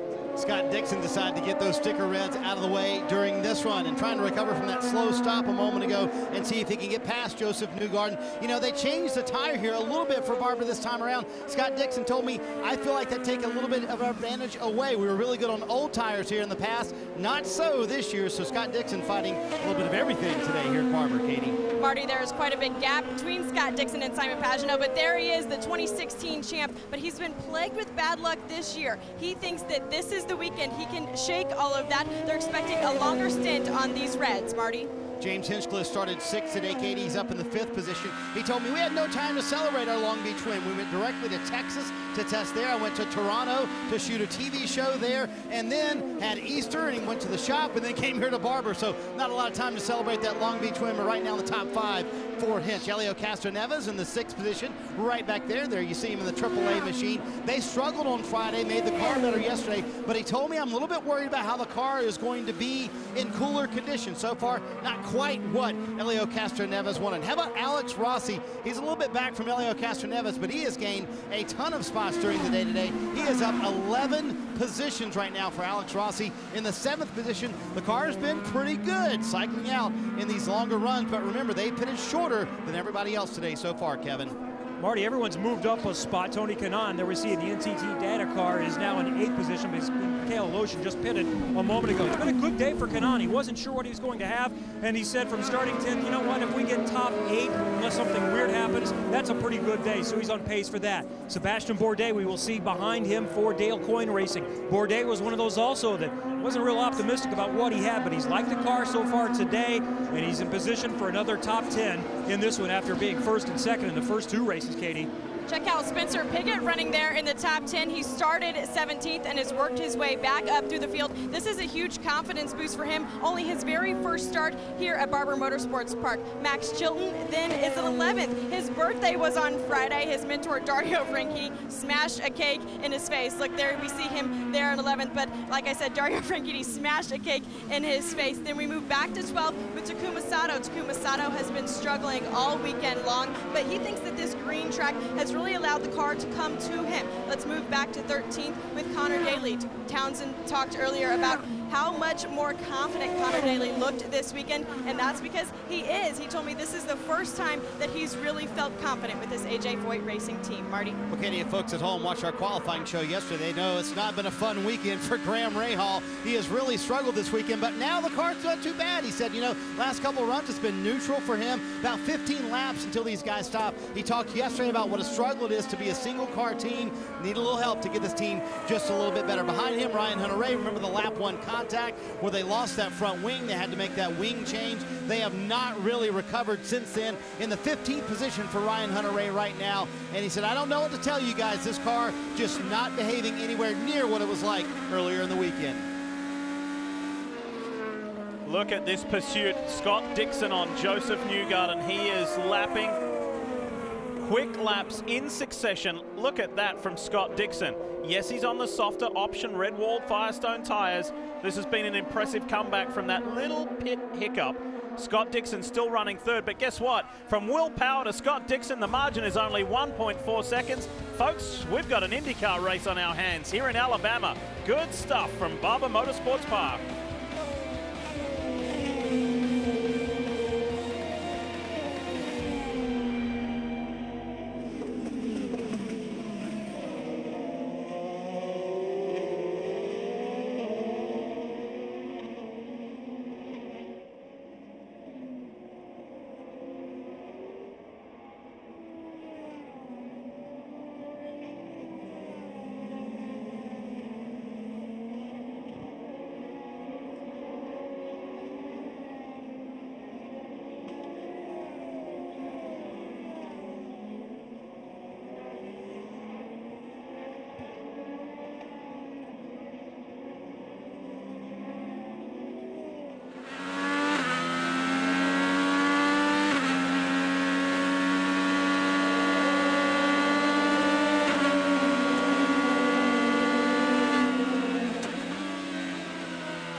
Back at Barber Motorsports Park as we head down to the final round of pit stops with Will Power leading his Team Penske teammate Joseph Newgarden, and then Scott Dixon we see there in third. Tim Cindric calls strategy for Joseph Newgarden. You're one of the few that has a set of sticker reds, but I'm hearing some want the blacks. What do you think you'll do on the final stop for Newgarden? Yeah, I'd be surprised if too many people went to reds, just because you're probably going to have to run a full stint here. So I'm thinking it's just going to be a shootout in the pits, and I think it'll be black to the end for everybody, but we'll see what happens.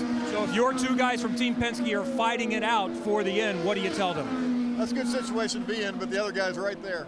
Tim Cindric, president of Team Penske. I tell you what, it's been an interesting race for Power, Townsend. He pulled away, they pulled him back, he pulled away, he pulled him back, and now he's stretching away a little bit.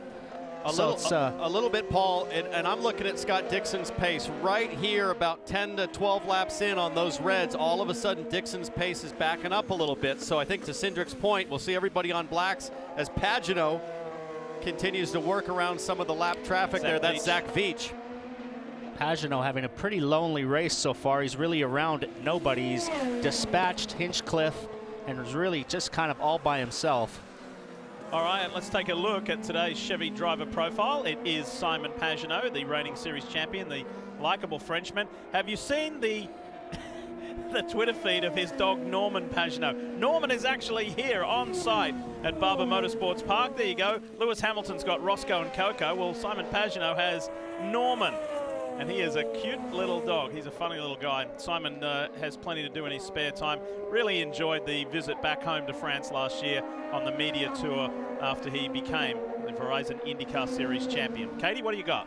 Well, Kevin solved the debate for Will Power on his tire strategy for the last stint. Kyle Moyer calls a shot for his teammate Simon Pagano. Kyle, what will Simon want for that last stint?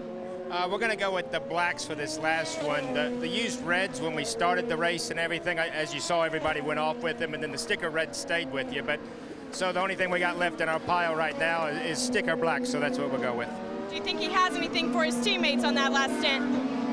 Yeah, I mean, you know, nothing to catch up with them. They're sort of taking off, and we're starting to hurt. But he's reporting rain now, so we'll see. I think Marty is down pit lane with Mike Hull. And Katie, that's what a lot of people are talking about. Is it going to rain or what's going to happen? The leaders should be pitting in about 10 laps here. And for Mike Hull and Scott Dixon, the decision's easy. They made that decision of what they're going to run on this final stint of the race before they made the last stop. That's their last set of sticker reds on the car right now for Scott Dixon. But Townsend, to your point, you're seeing that lap time fall off. So they're going to put on sticker primary tires for Scott Dixon when he comes back out and hope for a cleaner stop. Maybe they can get around those front two guys. As we see some side-by-side action there with Bourdais making a move on Chilton. Marty, I guess the exception is unless it rains, so we'll be waiting anxiously to know if the sprinkles develop any further, because that throws everything out the window. 2/3 of the way through the Honda Indy Grand Prix of Alabama. Will Power leads by 1.7 seconds. Scott Dixon is a further 1.6 seconds back. Want to show you some possible contact. Ryan Hunter-Reay. Here comes Charlie Kimball. Wheel to wheel. This should get interesting. Well, side by side into that next corner would not be good, but that's all good. Yep, yeah, that's just hard you racing. Can barely put a piece of paper between those two, and Charlie's had some trouble the first couple races, so he's got to drive a clean race. He can't have, he's got the eyes on him right now. PT, he's turned laps. I know. He's got multiple laps under his belt, and that will bring some relief. Now he comes up on Graham Rahal, and these two got together in a big way on the first lap, and there goes Charlie Kimball up the inside. What a move. That was some serious late braking, no lockups, picture perfect pass. This is what we want to see, Charlie. And that was a move for 14th on Graham Rahal, trying to work in on the top 10. Racing lap 61, and I can tell you, just looking out our booth window here, things are getting darker and gloomier above the Barber Motorsports Park circuit. Is weather going to impact the final third of this race? Watch the battle for 10th. Sebastian Bourdais has gotten by Sato and Chilton, but Chilton is fighting back. The next guy in front is Tony Kanaan, who's been pretty quiet. So there's Tony Kanaan right in front, and Piggott just up the road in front of him. Tony Kanaan struggling a bit now on those reds. Bourdais on the blacks, so this is exactly what we've been talking about. Second half of the stint, you're a bit of a sitting duck. Guys, let's give a shout out to Ed Carpenter Racing, Spencer Piggott, the young American, and his first drive in an IndyCar at this particular circuit. Bourdais sets up Tony Kanaan on the inside down into 5. What a nice move that was. That all happened in turn 1. He held a nice tight line. Tony Kanaan pushed out wide, and it was all really set up from turn 1. Tony Kanaan coming back on the push to pass. Oh, that's brave. On the push to pass, push to pass. That was smart driving by Sebastian. That's championship driving there. He could have really pushed the limit. You go into that corner 2 abreast, somebody's going off. Well, that's where he went off in qualifying yesterday, wasn't it? Now he's got Max Chilton all over the back of him to finish the point on Spencer Piggott, having an excellent run. He's only 1 lap different from race leader Will Power's strategy, and he's running in a fine 8th spot. Nice run from the young American. Now Bourdais should close back up to Kanaan in this long right-hander that really demands grip, and you can see the track and the conditions continue to darken. I have to think there's a chance of moisture. I saw a rain spot on the camera. Now it's starting to spit, they say, down by turn 1 and 2. Look at this line by Bourdais. He's going to try to hold the tight line again and get a run on Kanaan the same way. He's on the push to pass again. Not close enough. This is the scrap. Maybe not. Further down in the top 10, Tony Kanaan holds on to 9th in the NTT data car. Sebastian Bourdais, who is the championship leader, we ride with him. And that's Spencer Piggott. We were just saying what a great run he's had. Looks like he had a spin. You can see the tire marks coming off of the Honda hairpin. It looks like he looped it coming off, which is a shame. And we get a full course caution, which is going to put Pagenaud back in the mix with the leaders. Just the 2nd caution on the day. Zach Veach dives in. That's nice for him. Way to maybe make up some spots if he made the line before the yellow came out. So about 28 laps to go. Everybody will be coming to pit lane when they open. It's a big stretch now to go 28 laps on fuel. So a lot of guys pitted well before that, 22, 23. So they're going to have to do some work here to get to the end. Well, I think we'll get a couple laps of yellow. They're going to clear Spencer Piggott out of the way, and it should time just right for the guys to make it home. But I think to your point, Paul, you're going to have to conserve. If we go green with 26 to go, there's going to be a lot of tricky driving, and a lot of times advantage goes to Scott Dixon in that situation. He is the best in the field. Best in the field. For Spencer Piggott, there was a mechanical issue at St. Petersburg at the season opener. He ended up finishing in 20th. Streets of Long Beach were better. He finished in the top 10 in 8th spot. Still yet to find out and decipher what happened to the young American. And I think our answer is there. You can see the jet dryer about to pull onto the track. So IndyCar making the decision. I think it's a good one. Let's clean up the racing surface, get all of the marbles cleaned up so that we can have great side-by-side action.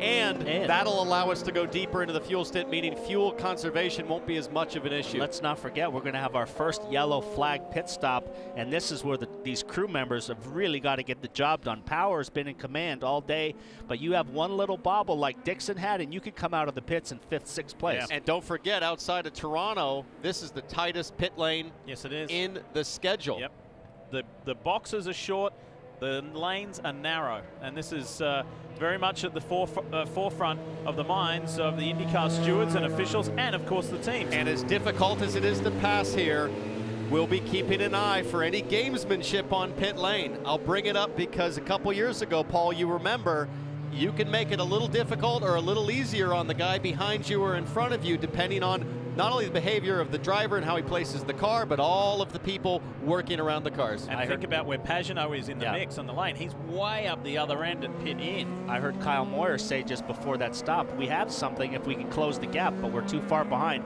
Now he's there. Do they short fill? Do they do a little pit stop trickery to put him in the lead?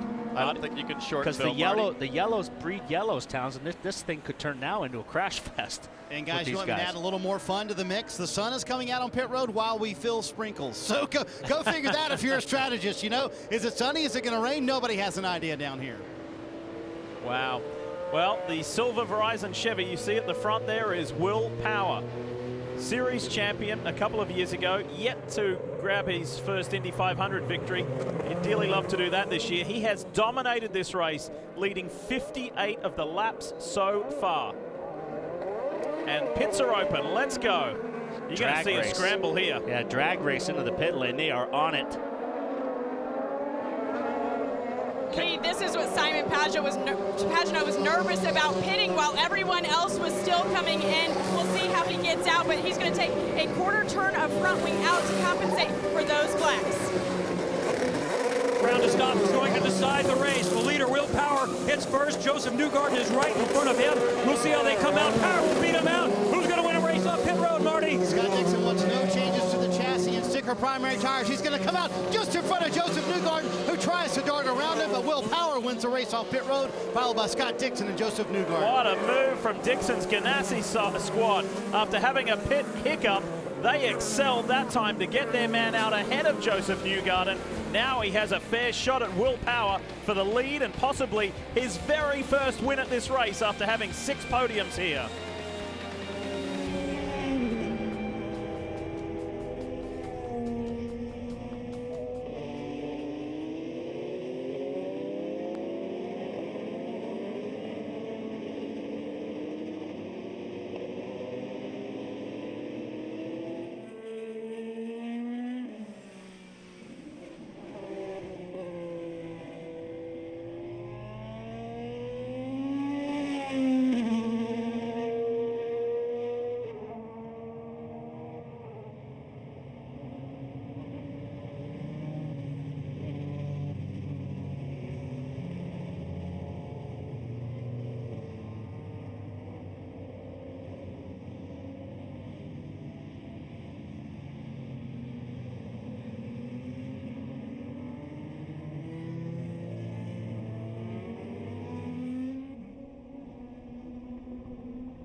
Newgarden is on scuff blacks by choice. They have stickers.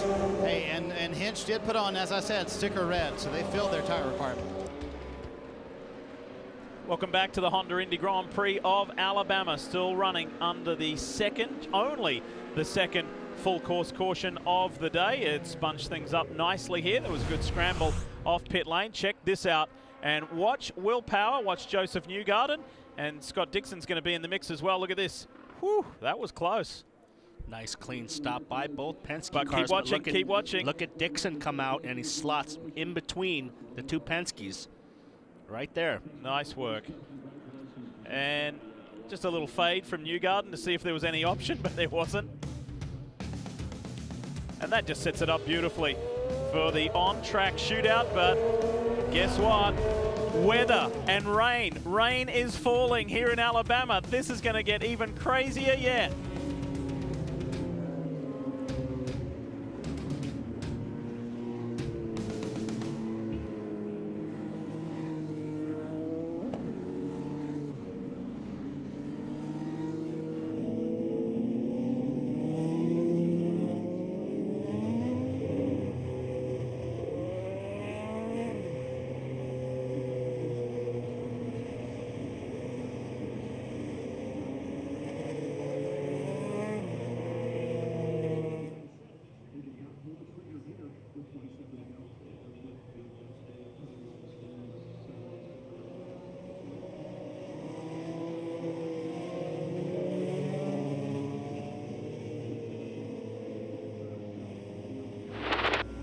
It's going to be like code 30 or so, something like that. Depends on how good a mileage we get under yellow here. It's not that bad.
You're watching NBCSN's live coverage of the Honda Indy Grand Prix of Alabama, one of the new additions here at Barber Motorsports Park.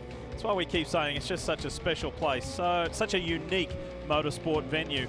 And Mr. George Barber just continues to improve this amazing facility set on in excess of 800 acres. Still under yellow, track has been cleaned, and we need to remind you about the story so far of 2017 for the Verizon IndyCar driver, Will Power. He has dominated this race. He's led 58 laps so far, and he started the season off on a real high by winning the pole position on the streets of St. Petersburg, Florida. That's nothing new for him. He's brilliant down there, but things did not go his way. Look at this, running over the hose, running over the wheel gun. It was just, it went from bad to worse, and it didn't get much better either. And that pole position ended up becoming a 19th place finish. And this on the opening lap of the Long Beach Grand Prix with Charlie Kimball. Well, that sets up an interesting story for you, because he was able to fight his way back and kind of salvage some points. But guess who he has to tangle with now to get back into the lead of this race? It's Charlie Kimball who is up there. Chevrolet driver update for you to show you who is where. Power second, Newgarden fourth, Pagano fifth, and Castro seventh. Guys, does this have disaster written all over it? Does this have, I'm going to get you back for what went down in Long Beach? What do you see on this one, PT? He just pulled 2 tear-offs, so he wants a clear view of what's going to happen in front of him. And Townsend, these two guys have some serious heated history together, and there was some serious heat on Friday in a conversation in the driver motorhome lot. All right, let's throw another one into the mix. It's the driver of this car here, the number 2 for Team Penske, the Fitzgerald Glider Kits car. It's going to be like code 30 or so, something like that. Depends on how good a mileage we get under yellow here. It's not that bad. That's Tim Cindric and Joseph Newgarden discussing fuel mileage to the end. He gave Newgarden a number. Newgarden said, it's not that bad. So look for all of these guys to drop the hammer. Lights are out on the Honda Civic. All right, get ready here, bud. Pace car, ready to go back to racing. It's Charlie Kimball. Then the Ed Carpenter car, you see Spencer Pigot out of position. That's not on the lead lap. Let's go back racing. Charlie Kimball for Chip Ganassi Racing leads the field, and watch further back. Dixon in the blue car making a move. Rain starting to fall heavier here in Alabama, and we race the final 22 laps. Very conservative start for Will Power. He didn't really want to get in the mix on those two. A lot of raindrops on the camera.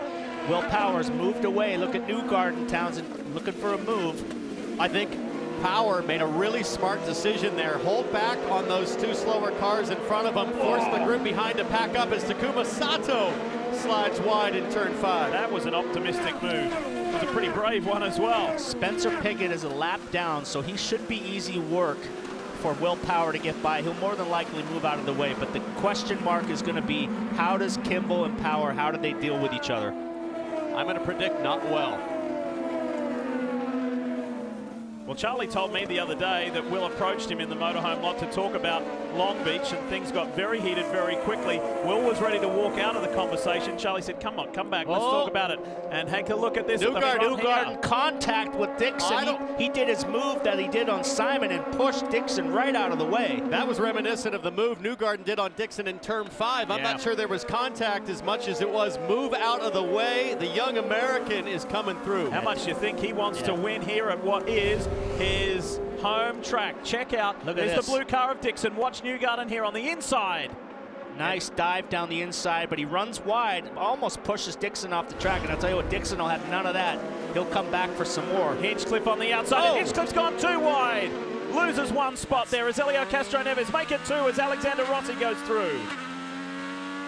They're all getting racy now. These yellows breed aggressive racing. There could be another yellow happen with the way these guys are running each other so hard. Kimball still leading by 2 seconds now over Power, and Piggott has gotten out of the way of the leaders. Now the big difference is, Townsend, he has 14 laps less fuel. He's been out there for 14 more laps than the guy chasing him. And Scott Dixon has the bit between his teeth, driving furiously to try to come back on Newgarden, but it's going to be tough. Newgarden so clever to duck inside. I don't think Dixon saw that coming on the previous lap. I made a mistake on that. Piggott has not gotten out of the way of the leaders. There's Will Power, there's Newgarden, there is Dixon, all tied together.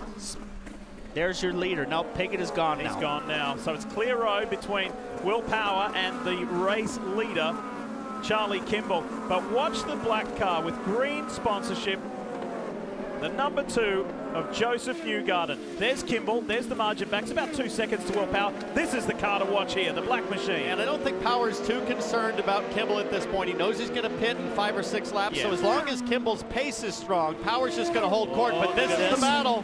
Whoa, Dixon starting to return the favor to Joseph Newgarden. A little lock up there. He was going to try the over-under coming off of there, but he had a little lock up, pushed wide.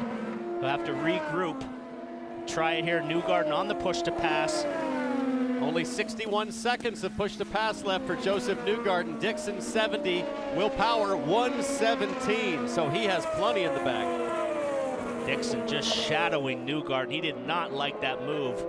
Dixon's a guy that always drives everybody clean and fair. When you make contact with him, he doesn't look favorably on it.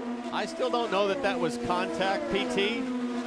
I think Dixon respects the move. He might not like it, but I think he respects it. When you were involved in something like that, Paul, we knew when it was contact. It was very black and white. Push to pass for Newgarden. He's anticipating a move, both of them on push to pass. Dixon turns it off. They have the ability now to turn off push to pass. So Dixon went for it, noticed he wasn't close enough, turned it back off. And if I'm Newgarden, I think I'm going to start to do the math. Okay, I've got 56 seconds left, 19 laps to go. So what does that mean? 3 seconds or so per lap to defend. Look at the difference there on Dixon. Yeah, Newgarden ran a little wide there, and Dixon closed right in on the corner, but Newgarden got off the corner better, and that's what you got to do here. You got to get off these corners good. Charlie Kimball is out front, but off strategy. The guy who has made the biggest moves as far as positions and on the same strategy as the leaders, Alexander Rossi for Herder Andretti Autosport.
you have a left rear puncture. You okay?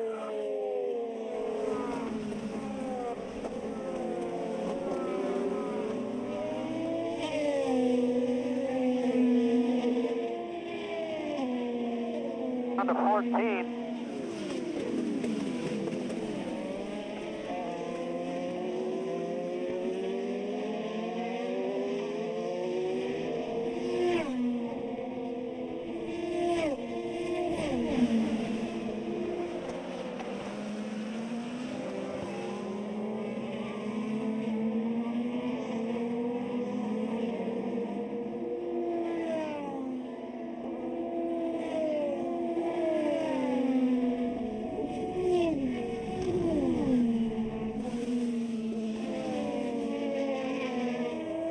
Stay with it, stay with it.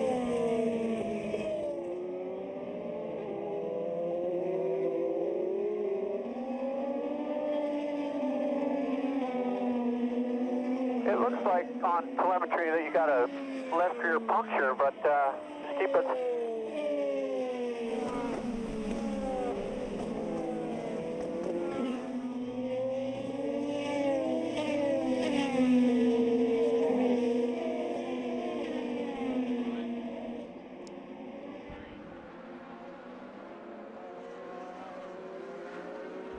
Tonight here on NBCSN, the Toronto Maple Leafs fight to avoid elimination against the Washington Capitals in Game 6. Tense stuff there and here at Barber Motorsports Park. Welcome back, Lee Diffie, Paul Tracy, and Townsend Bell. Drama, big drama for the race leader, Will Power, the guy who has owned this race. Kev, what's going on? They've been debating whether he has a left rear puncture. John Boslog on the stand said our telemetry shows you've got a problem. Will hadn't noticed at this point. They've put tires over the wall, planned on pitting. They've taken them back. They keep going back and forth, but they are poised and ready, and now they're taking the tires back over the wall. For the moment, Will Power is going to stay back out, and he's going to assume the lead as Charlie Kimball pits. They just don't know. These Townsend, these sensors can go bad. You don't know if it's 100%. His pace is good. He has backed up to the leaders, but he's still running mid-109s, 109.5, 109.7. Yeah, as we're watching, watching closely as Kimball leaves the pits to that left rear sidewall to see if we see any more flex or any more bounce, but so far so good. If you run hard enough, you can keep it at a good pressure because of tire pressure build. If they go under yellow, the tire will leak down much quicker, but right now, there's no way if I was driving that car, if they said, come in, we think we have a puncture, there's no way I would come in the pits. With 14 and a half laps to go in the Honda Indy Grand Prix of Alabama, the margin between the top three is the closest it's been in quite some time. Will Power. Pit this lap. Pit this lap. No. I would not do that. He said it feels all right. Down to 12 PSI, do another Stay lap. out. Stay out, Will. Do the right thing. He's not coming in. Your race is over if you pit now. Stay out, man, and stay out till that tire is flat. Lee, so Lee, we're sitting next to a former Penske driver who raced with no seatbelt for 20 laps. Yeah, exactly. And look, he's still able to keep it ahead of Joseph Newgarden. It's a little push there. He's a little wide, but I mean, these other guys are not really advancing on him. He's on the button. He's going to defend. Yeah, I would question that if his pace is good and he can control the pace here and keep them behind him. Why come in? Listen, Graham Rahal finished second here last year with no front wing. Yeah, no front wing. 14 to go. Trust your instincts, Will Power. You see anything? I mean, the guys have got the telemetry. They're saying it's down to 12 PSI. Yeah, well, they're not sitting in the race car. If it was down to 12 PSI, that car would be bottoming and dragging the ground in the rear all the way down the straightaway. So we don't see any bottoming, excessive bottoming. You know, these sensors can go bad in these wheels. Look at Joseph Newgarden's got the pressure on. It's dropping. I can see it now. The back Will Power has led 60 laps of this race, and with 14 to go, he cops a blow, a punch to the ribs by having to pit from the lead. That's more than a punch to the ribs. That's a punch to the groin right there. And keep in mind, the last 4 races, something has happened that kept Will Power from getting a result. Contacts, mechanical issues. This time it's a puncture that takes him away from what seemed to be a sure win. Now Will Power is going to be mired mid-pack. I don't know why they put fuel in it. I guess they had time to top it off. Just makes the car heavier. Maybe only a second of fuel, not 5 seconds. Now we'll see what Dixon's got. You've got Newgarden for the first time this year in the lead. He's knocking on the door for his first win, but this guy right here is shadowing right behind him, and he wants to get back and pay back on that pass that Newgarden made on him. Remember the stat that Townsend had in IndyCar Live. You have to go all the way back to 1999 that the first 2 races were not won by either an Andretti, a Penske, or a Ganassi car. That stat's about to change because you got Penske, Ganassi, Penske, and then Alexander Rossi with Andretti. That's going to end right here with 12 laps to go. And this, the site of Joseph Newgarden's first win as Power comes back out with Kimball. And look at this. Maybe we're going to see the next round between these two. Power's got to be so frustrated, and if Kimball tries to make a move on, I could see this ending in disaster. Nothing to lose really here for Will Power. He'll get those temperatures up to temp and be on his way. I think he'll pull away pretty easily. There he goes from Charlie Kimball. Now watching Joseph Newgarden, he's doing an incredible job of managing his push-to-pass time remaining. He's just using a second here, a second there, as Dixon draws closer. Scott Dixon in the NTT Data Honda, hunting Joseph Newgarden down. Remember, Dixon's had 6 podiums here. Agonizingly, 4 of them have been runner-up positions, yet to win.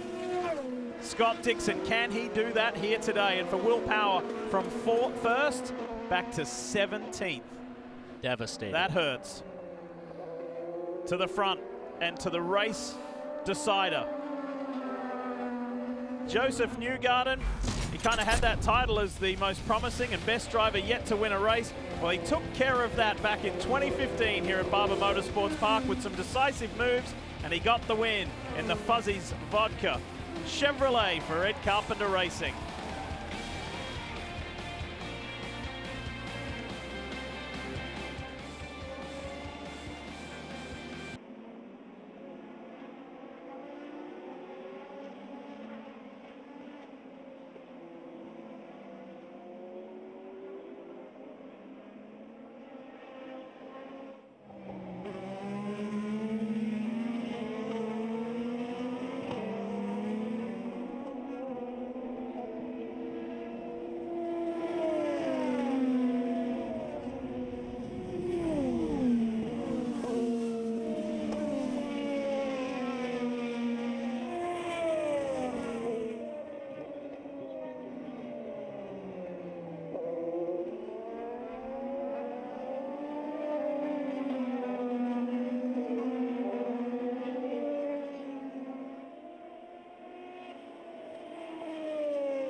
If you like what you see here today, you're going to get more of it next weekend. The Verizon IndyCar Series continues Saturday at 9 o'clock Eastern for the Phoenix Grand Prix, when Verizon IndyCar Series races under the lights at Phoenix International. How about that? You go from this track, the first road course of the year after 2 street courses, to the first oval. Let's get an update from Team Penske. Here's Kevin Lee. Well, there was a lot of debating whether to pit or not, and the telemetry was saying 12 PSI, and after they come in and make the change, they did find out that that's ultimately what the problem was. It was going to go down. There was still air in it, but that's just a little more than half of what it should be. So Firestone said, yep, that was eventually going to go. You made the right call. He would not have made it to the end. Come on, Kev, get that gorilla grip on there and show us how flat it is exactly. Okay, grip that ball like you're going to need Shaq. You're going to need Shaq to palm that. Patriots And they've football. actually already let the air out of it, so that wouldn't be fair. I don't know. I don't know if I would have come in, Townsend. I would have gone and kept going until that tire was on the rim. Absolutely. I mean, sure, you can argue the safety element, but lots of runoff here. You're going for a win. It's just hard to do, and if you're the team, I can't blame them. You've got to let your driver know the information. You can't hold that back. Even if it's going flat and you can hang on to a 5th. You're right. Or a 6th is better than 17th. Better than 17th where he is right now. Joseph Newgarden, his new Penske teammate, leads this race over Scott Dixon. It's a Penske-Ganassi fight at the front. And then Simon Pagenaud third, Elio Castro Neves fourth, Alexander Rossi the best of the Andretti cars for Herder Andretti Autosport, then Kanaan, Bourdais, Sato and Hunter Ray. Lee, I think what you're going to see here is Newgarden continue to just use the button as sparingly as possible on push to pass to just stay ahead. Dixon, on the other hand, is quietly just nesting away. 56 seconds of push to pass. That could leave one massive big lap or two at the end of this race. He's got double the amount of push to pass, Dixon, as Newgarden in front of him. Newgarden keeps just touching that button, touching that button, touching the button. And he's got to be careful because the guy behind him's got twice as much. Hey guys, Mike Hull has been keeping Scott Dixon updated with where they were fuel-wise. He's been wanting to back off just a little bit, make a fuel number, but he told him just a moment ago, you're good at this fuel mixture for the rest of the race. In other words, you can go a little bit harder. So we'll see if Scott Dixon picks up the pace and if he can pay back that pass that happened a moment ago when Joseph Newgarden went around him to take the lead. Katie? Marty, on the opposite end of that spectrum, Kyle Moyer just came over the radio to Simon and said, buddy, we are not able to turn you loose. Simon Pagenaud is going to be in fuel save mode for these final 7 laps. But you know what, Katie, the reigning champion of the series will pick up his 2nd podium within 3 races. Not too bad considering he was involved in some skirmishes throughout this race, and it's been a solid start to his title defense. If Simon Pagenaud is having to save a little bit of fuel and Dixon was having to save a little bit of fuel, as we see Dixon go to push to pass, how much does Newgarden have? Because he's been defending and pushing that button and using he's in fuel. the same Penske Chevrolet as Simon Pagenaud. So very good point, Paul. They last pitted on lap 64, so that'd be 26 laps on the push to the finish. Pass. Dixon's on it again, so he's been told by Mike Hull, you're good to go in this mixture, and now he's using that button. Every time you use that button, you burn more fuel. And listen, this is the Honda, he's got a nice little run there. This is the Honda Grand Prix of Alabama. On the button. And Honda has won the first 2 races of the year. There's a Chevrolet in front at the moment. Is Joseph Newgarden going to spoil the party, or can Dixon do it? You can see Dixon now is starting to press the issue now. He's inching closer and closer. He's using the push to pass, so he's trying to hone in on where he's going to make the move. So he's probably saving it for something special at the end, like he likes. That's the voice of Mike Hull to Scott Dixon. These two have been working together for so long. Mike Hull is the managing director of Chip Ganassi Racing, but he's been on the box with Scott for so long. They know each other. They know they almost don't have to speak to each other to know what to do, to know what the other one's thinking. It really is a unique and special relationship, and that's why he's a 4-time champion and an Indy 500 winner. But it can still get contentious. The last race there at Long Beach and St. Pete, some confusion on pit strategy. Nice line. That's a nice line by Dixon. He was able to hold a nice tight line, but he's not close enough right there. But a win cures everything, right, guys? That can make that relationship a little bit better. Scott Dixon closing in, and Michael also told him where Joseph Newgarden is using that push to pass. He said he's only using it on the straightaway, and then you heard the rest of the conversation. He's probably saving something special for the end of the race. Let's see if Dixon can close in. Look at how nice of a tidier line he's able to hold to Newgarden. Newgarden's running out wide, and in those long sweeping corners, Townsend, Dixon is able to hold that inside line and get clean air. It's such a great situation for Dixon because all he needs to do is just drive hard enough to stay close. He knows that he'll be able to use more push to pass as they come to the line for the finish, but there's still 5 laps to go. A ton can happen. Remember Scott Dixon's story. as far as IndyCar wins and his status within the history of this sport. The only ones with any more and only better as far as the record books, the names are Andretti, Unser and Foyt. That's where Scott Dixon fits into the hierarchy of the history of IndyCar racing. Joseph Newgarden has been reminded, defend if you need to, hang on to that position. And then meanwhile, a little further back, we haven't talked about him for a while. He's running in 8th position. That's Sebastian Bourdais. He is the championship leader coming in after finishing 1st and 2nd. When you talk to Sebastian and when you talk to the engineer Craig Hampson, they say, oh, we don't think we're really legitimate championship contenders. Let's be honest, because when we get to the super speedways and the big tracks, they're just going to blow us away. But this is the type of day with an 8th place finish when they didn't think they had a very good car. That's a bit of a championship drive as he works on Tony Kanaan for potentially another position.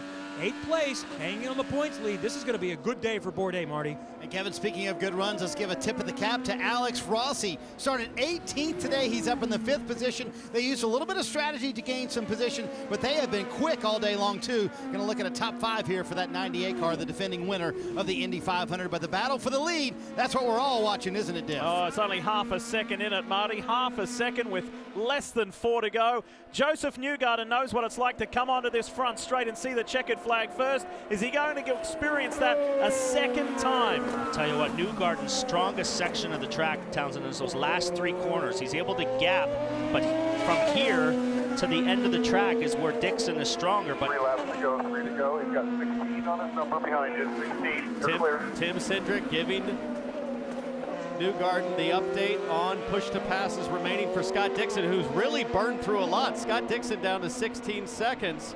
He was double, if you remember, only a few laps ago, and now he's really trying hard to close the gap. Dixon was really, really pushing hard and pushing the envelope to keep that gap tight, and I think Newgarden might have just allowed Dixon to maybe use his tires a little bit too hard. Remember the reigning champion, Simon Pagenaud, it took him more than a year to get his first win in Penske colors. He had that settle in. He had that settle-in year.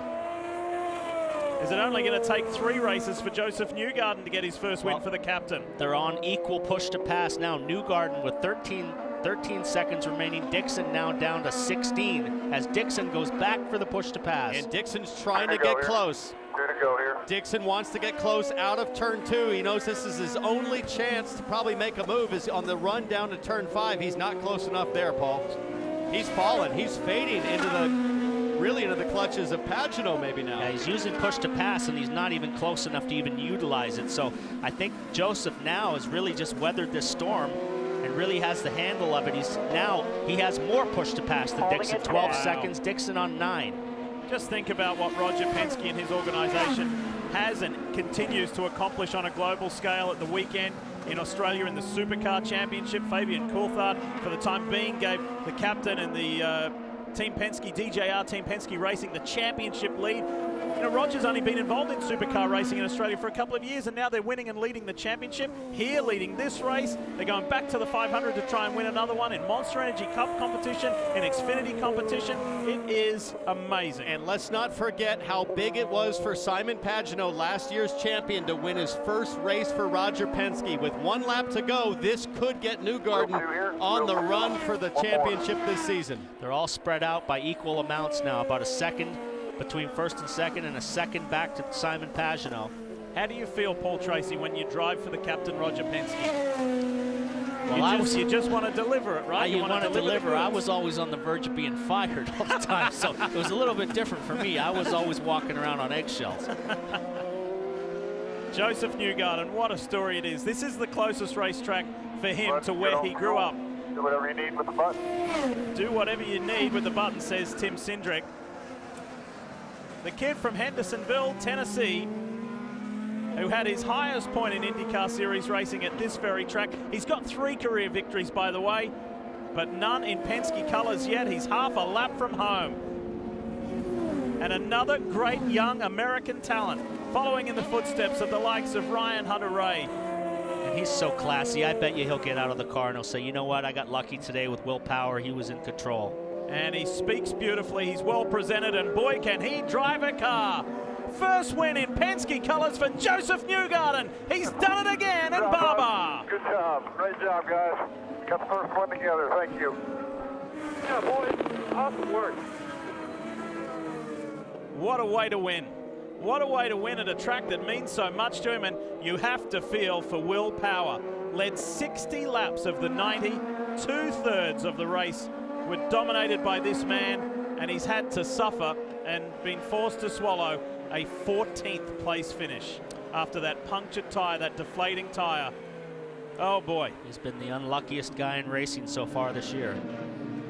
This is the story of the day, though.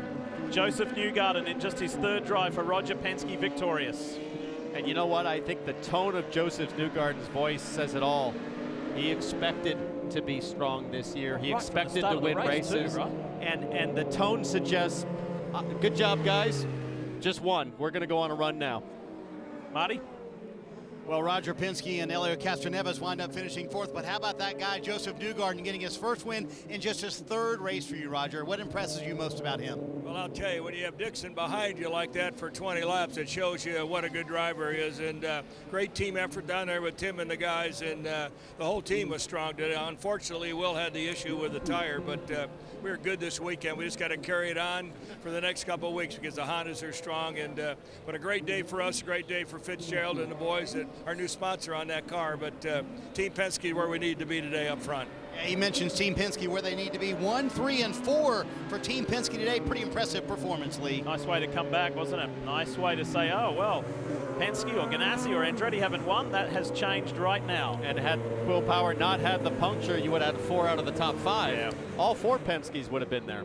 Another solid day for Bourdais. He comes home in 8th. Wasn't able to get by Kanaan, but I think he will retain the points lead. He does. He'll have a 6, so it kind of evaporates a little from 19 to 6 points. Joseph Newgarden, who you look at, the race winner of the Honda Indy Grand Prix of Alabama, moves into 3rd in the championship, just 7 points back. How about that? No burnouts, no donuts, taking care of the equipment, bringing it back in one piece, exactly the way the captain likes it. And you know what? He gave us a window into how cool he is and how controlled he is yesterday after qualifying. When the team decided to go a different way, try and save a sticker set of reds, that gamble didn't quite work out. Joseph said, I believe in my team. I back their decisions. I support it. We've still got a great Chevy to take to the race.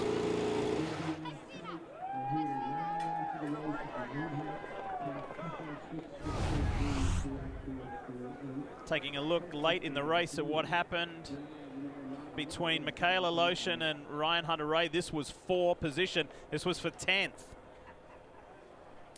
We've seen that pass all day. A little bit of contact. There's Ryan Hunter-Reay talking to his race engineer, Ray Gosselin. Fernando Alonso in the background. He's been in Ryan Hunter-Reay's pit all day, and he can't believe it. Aggressive move by Aloshin, but no different than anybody else we saw today. Yeah. Just went in there hot, got a little contact, and I don't see anything wrong with that. The moves that this guy put on, though, in the second last corner in turn 16 were phenomenal. And that's what got him his first win here at Barber as well. That clever little sneak up the inside. Catch him sleeping right there. And now think about this. We're going to Phoenix, Indianapolis, places where Joseph Newgarden is super quick. And I think it may have been just 2 years ago when Joseph got his first win for what was then the combination and amalgamation of Ed Carpenter's team and Sarah Fisher-Hartman Racing. That then got the captain's attention, I think 2 years ago.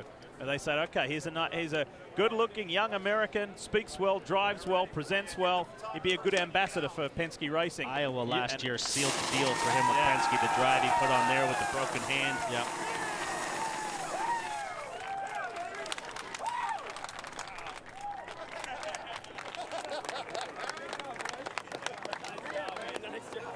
Congratulating his guys.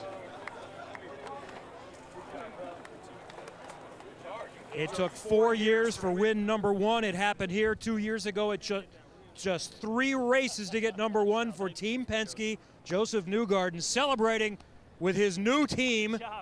The closest race to his home near Nashville, Tennessee. You are a winner for Team Penske. What does that mean to you?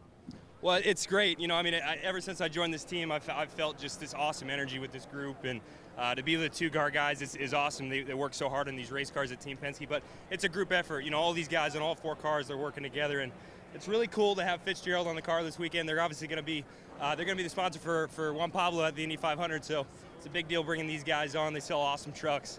I want to thank Chevy too. It was awesome today. I had the fuel mileage I needed. I had the power, the reliability, the whole deal. So thank you, Chevrolet. And also Verizon. Verizon's always hooking us up. They give us the best technology in these cars. So thank you guys. I love this. It's awesome. You were chasing your teammate Will Power. What were you thinking when you see him peel off? Well, first off, it's tough to see that because no one ever wants to deal with that. It kind of goes and comes, right? In racing, you get the breaks and sometimes you don't. And I think it was shaping up to be a really great battle for me, Dixon, and Will. And it ended up just being between Dixon and me. So I feel bad for Will. I wish he could have been in that with us. But sometimes that's the way it rolls. And today it rolled right for us on the 2-car, and we'll try and keep this momentum and keep going strong in the future. Might you have had anything for him? I think we had something for him. There's no predicting how it would have gone. If he would have stayed out and been fine, maybe I wouldn't have gotten him and Will would have been in victory lane. He was certainly very fast and very capable today. So you can't take that away from him. It's a woulda, coulda, shoulda thing. But I'm happy it worked out the way it did. This is a good one to have. I think we earned it. This is a great car this weekend. We were on it. The whole team's been on it. So I'm happy that Team Penske got a victory, and we'll go to the next one and try and do it again. He said it would be a process, and they weren't fully assimilated yet, but he's already a winner with Team Penske. Joseph Newgarden wins near home, Marty. Well, Scott Dixon came so close once again here at Barber. You guys didn't make a change to the car all day long. What did you need to catch and pass Joseph Newgarden? Well, I shouldn't have had to. I saw him late come into I think 15 or 16 there on that first restart or the last restart, and I tried to turn down, but the car was just so neutral that I just didn't have any rear grip to pull it off. But he didn't give me too much room on the exit. But kudos to Joseph. He drove a hell of a race and well deserved by them. But the NTT data car was strong. In the race, I think we actually had the speed. Had we had clean air in that race, I think we would have checked out. But I feel bad for Will Power too. I don't know. I think maybe a false flat tire there or something. But it was definitely a good fight. But ultimately didn't have enough there. And good job to Joseph. For the 5th time, Scott Dixon finishes 2nd here at Barber. Lee. Isn't that hard to believe? It's hard to believe. Scott Dixon, so close, but that's going to help him in his championship hunt as well. And look at that. Tim Cindric, the president of Penske Racing, and Will Power. Can you believe the frustration?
You're watching NBCSN's coverage of IndyCar, brought to you by Pengrade Motor Oil. Make the grade.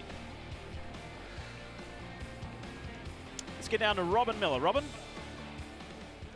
Looking to Will Power, and he's taking things pretty well because it's probably the most disappointing day of the year by far.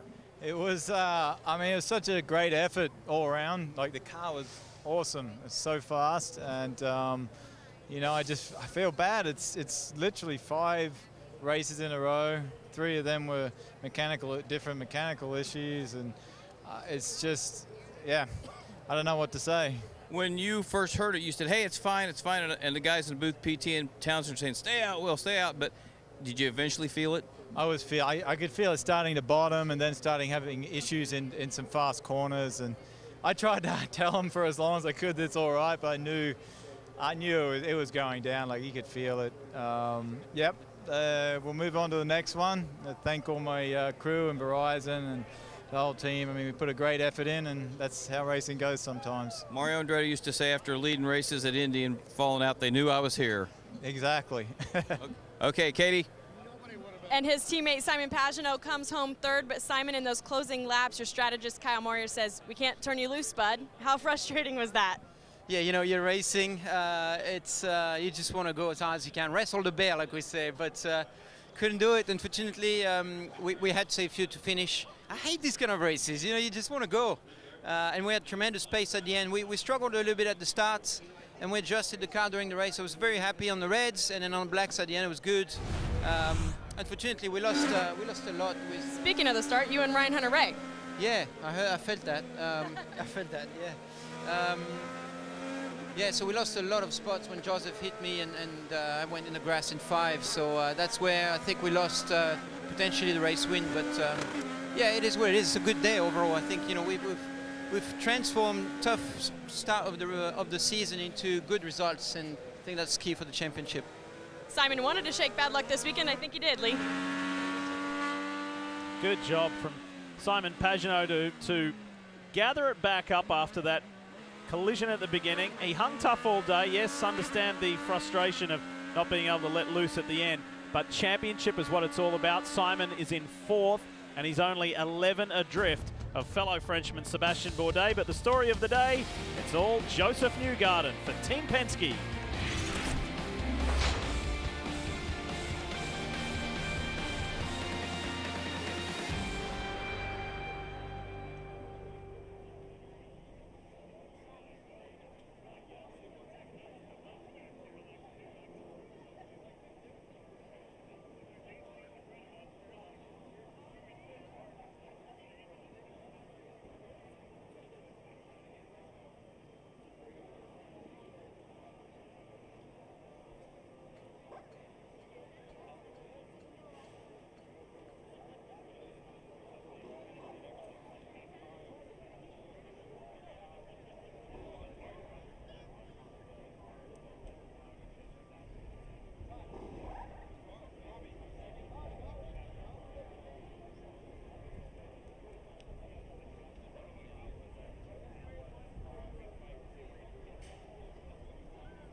What a day for the man in the middle.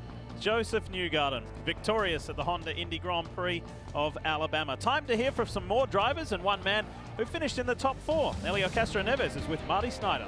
A nice solid run for Elio. Started 2nd, winds up finishing 4th today, and midway through the race, you were back in 7th and 8th. How'd you get back up to finish 4th? Well, with a little bit of luck with the yellow and a couple of shame with the wheel cutting the tires, and Hinchcliffe went off, so we were able to get back on the top 4. Triple A Chevy was really good, actually. It was just unfortunate with the black tires. It was one thing. It was actually good balance, but a little bit slow. When you have the Firestone Reds, it was fast, but it was too loose to control. It was like, man, it was like you're working in the car, and plus saving fuel towards the end was a little bit hard. But you know what? Congrats to Joseph. First win now. He's not the rookie anymore. Well done. That's why Roger kept hiring those young talents, and we keep pushing. How needed was a weekend like this for Team Penske overall? Wind up finishing first, third, and fourth. It's great. You would probably finish with the wheel as well up there, but you know, it's just to show that we working together. Yes, I want to win. I know Will, I know Simon, and today was Joseph's day, so we only have to be a little bit patient, and in the end of the day, everybody's going to get your share. No doubt. Strong day for Team Penske here at Barber, Katie. Marty, Alexander Rossi finished just behind him and 5th, when last year he finished 15th. Alex, what does it mean to come away from Barber with the top 5? It's good considering we started 18th, so we were pretty disappointed yesterday, and my engineer and I were on the bridge of desperation, I think, last night a little bit. So we made a lot of good decisions overnight, and I think we resolved some of our issues, but not all of them. So we have to understand what happened Friday and Saturday and make sure it doesn't happen again. What do you think about your former F1 colleague coming to take away your Indy 500 title this year? He's gonna do a really good job. I know that, but I know that we have the capability of winning, and you know, Elio was the last one to go 2 for 2, and we need to make sure we do that as well. Thanks, Alex. Down to Kevin. Sebastian Bourdais remains the championship leader. Not a win, not a podium, but that seemed like a pretty good drive today from what you thought you had coming in to finish 8th. Yeah, not quite sure what did what, to be honest. Whether it's the conditions that, you know, got us more in the window of the operation of the tires or something else. But yeah, we're pretty competitive. It's just a heck of a difficult track to make moves and move forward, especially when it's a straightforward fight like that. We got bottled up behind TK a couple of times. I really thought I had him there, and he did a heck of a job just getting me back, and he used to push to pass. I didn't even expect. You forgot? No, I didn't forget. I just I really thought I had him, and it was game over, and he used the push to pass and got me back on the way back over there towards turn 7, which, you know, shame on me, but yeah, it was a good fight. Not the greatest day, but tough day at the office. The boys did a really good job on the pit stops, and that Sonny's Barbecue Honda 18 still leading the championship. So, you know, can't complain much about anything. Good work for Sebastian Bourdais today. And speaking of the points, Sebastian alluded to it, I'm still the championship leader. Yes, he is. However, he's lost some 13 points. Scott Dixon sitting in second at this time of the season. That looks promising. And Joseph Newgarden the winner. By the way, 3 different winners in the first 3 races of the year. And Pagenaud and Hinchcliffe in the top 5 as well. And still, despite today's result, Ed Jones remains in the top 10 as a rookie. That's impressive. Another really solid day from Ed Jones, a smart young driver, getting those finishes early. But Paul, a lot of people here that could factor heavily as we get into the month of May and even Phoenix next weekend. Certainly, Phoenix is going to be a heck of a Saturday night race. You're going to have a lot of action there. And look at that points race. 15 points separates the top 5 so far. Joseph Newgarden winning for Roger Penske in just his 3rd race for his new team.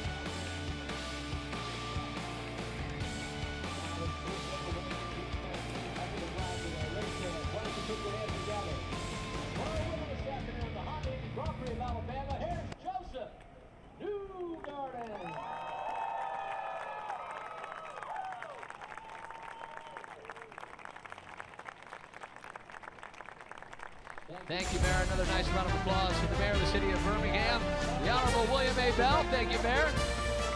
Gentlemen, trophies up, please. Let's honor them. Our top 3 finishers here in the Hot Indy Grand Prix of Alabama. Simon Pagenaud, Scott Dixon, your winner, Joseph Newgarden.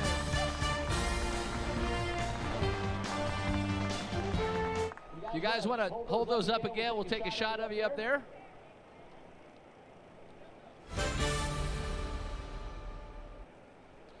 We will begin the hat dance. We thank all of you fantastic Alabama race fans for joining us this afternoon, braving what looked to be miserable elements this morning and turned into a beautiful day. We'll start with the hat dance, and then we will celebrate with a little bubbly. We'll start with the Verizon IndyCar Series hats. Trophies up, gentlemen. Thank you.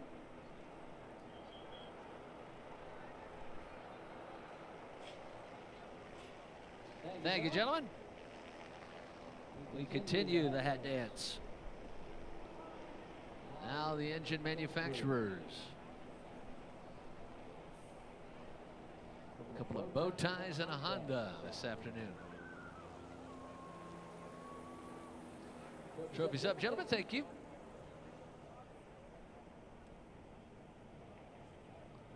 What a big win. Only his third race with Team Penske. Joseph Newgarden taking over that ride from Juan Pablo Montoya. Making the most of it. Firestone, the official tire of the Verizon IndyCar Series. Gentlemen, trophies up, please. We'll let you hang on to them there. Thank you. If we can hang on, Firehawk, come on out.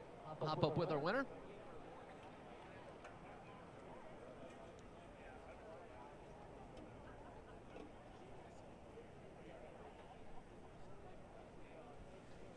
Okay. Thank you, Firehawk. The hat dance continues. Now the sponsorship hats. Menards, NTT Data, Fitzgerald glider kits. First time on that car, and a lucky one for Joseph Newgarden. Thank you, gentlemen. Trophies up.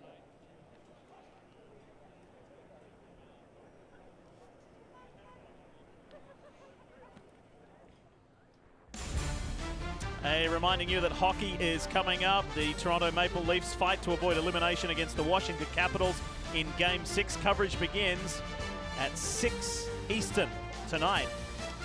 Wrapping things up here in Birmingham, Alabama from the Honda Indy Grand Prix of Alabama. There's your podium place getters. Joseph Newgarden joins Al Unser Jr. What an honor to win in just his third Grand Prix, third race, I should say. Sam Hornish Jr. won in his first IndyCar Series race. Danny Sullivan won in his second. So for Joseph Newgarden in his mid-20s, the future certainly looks bright. Taking a look at the results. Imagine Joseph Newgarden's going to be driving for Mr. Penske for a very long time. Great run from Alexander Rossi. Tony Kanaan hangs on for 7th. Michael Aloshin always in the drama, Paul. He comes home with a top 10.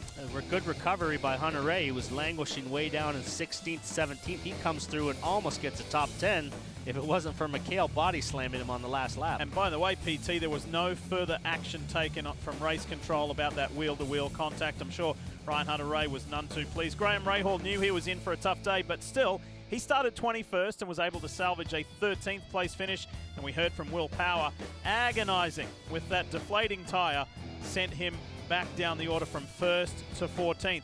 Paul Tracy, what are your thoughts on the day? Pretty entertaining. Yeah, we've had our third different winner. I mean, they say it's hard to pass here, but this race has always put on great racing, and the winner came from 7th place on the grid. So he made it happen. He had that inside move in the last couple corners, which he made all his moves there.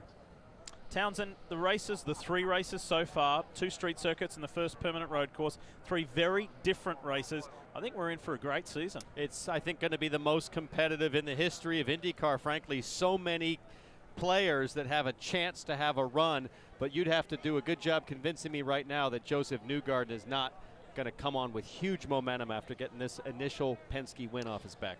You go to these races coming up for Joseph's, Phoenix, Indy. After that, you got Iowa coming up, the place where I think sealed the deal for him to go to Penske was that win with the broken hand. Look at this. It is an absolute joy to come here every year. This is a first-class facility, and we just saw a first-class race from a terrific young American with a huge future ahead. Is he a future champion? I would say so. Is he a future Indy 500 winner? He runs well at the Speedway. There he is. His name's Joseph Newgarden from Hendersonville, Tennessee. He has loved his time since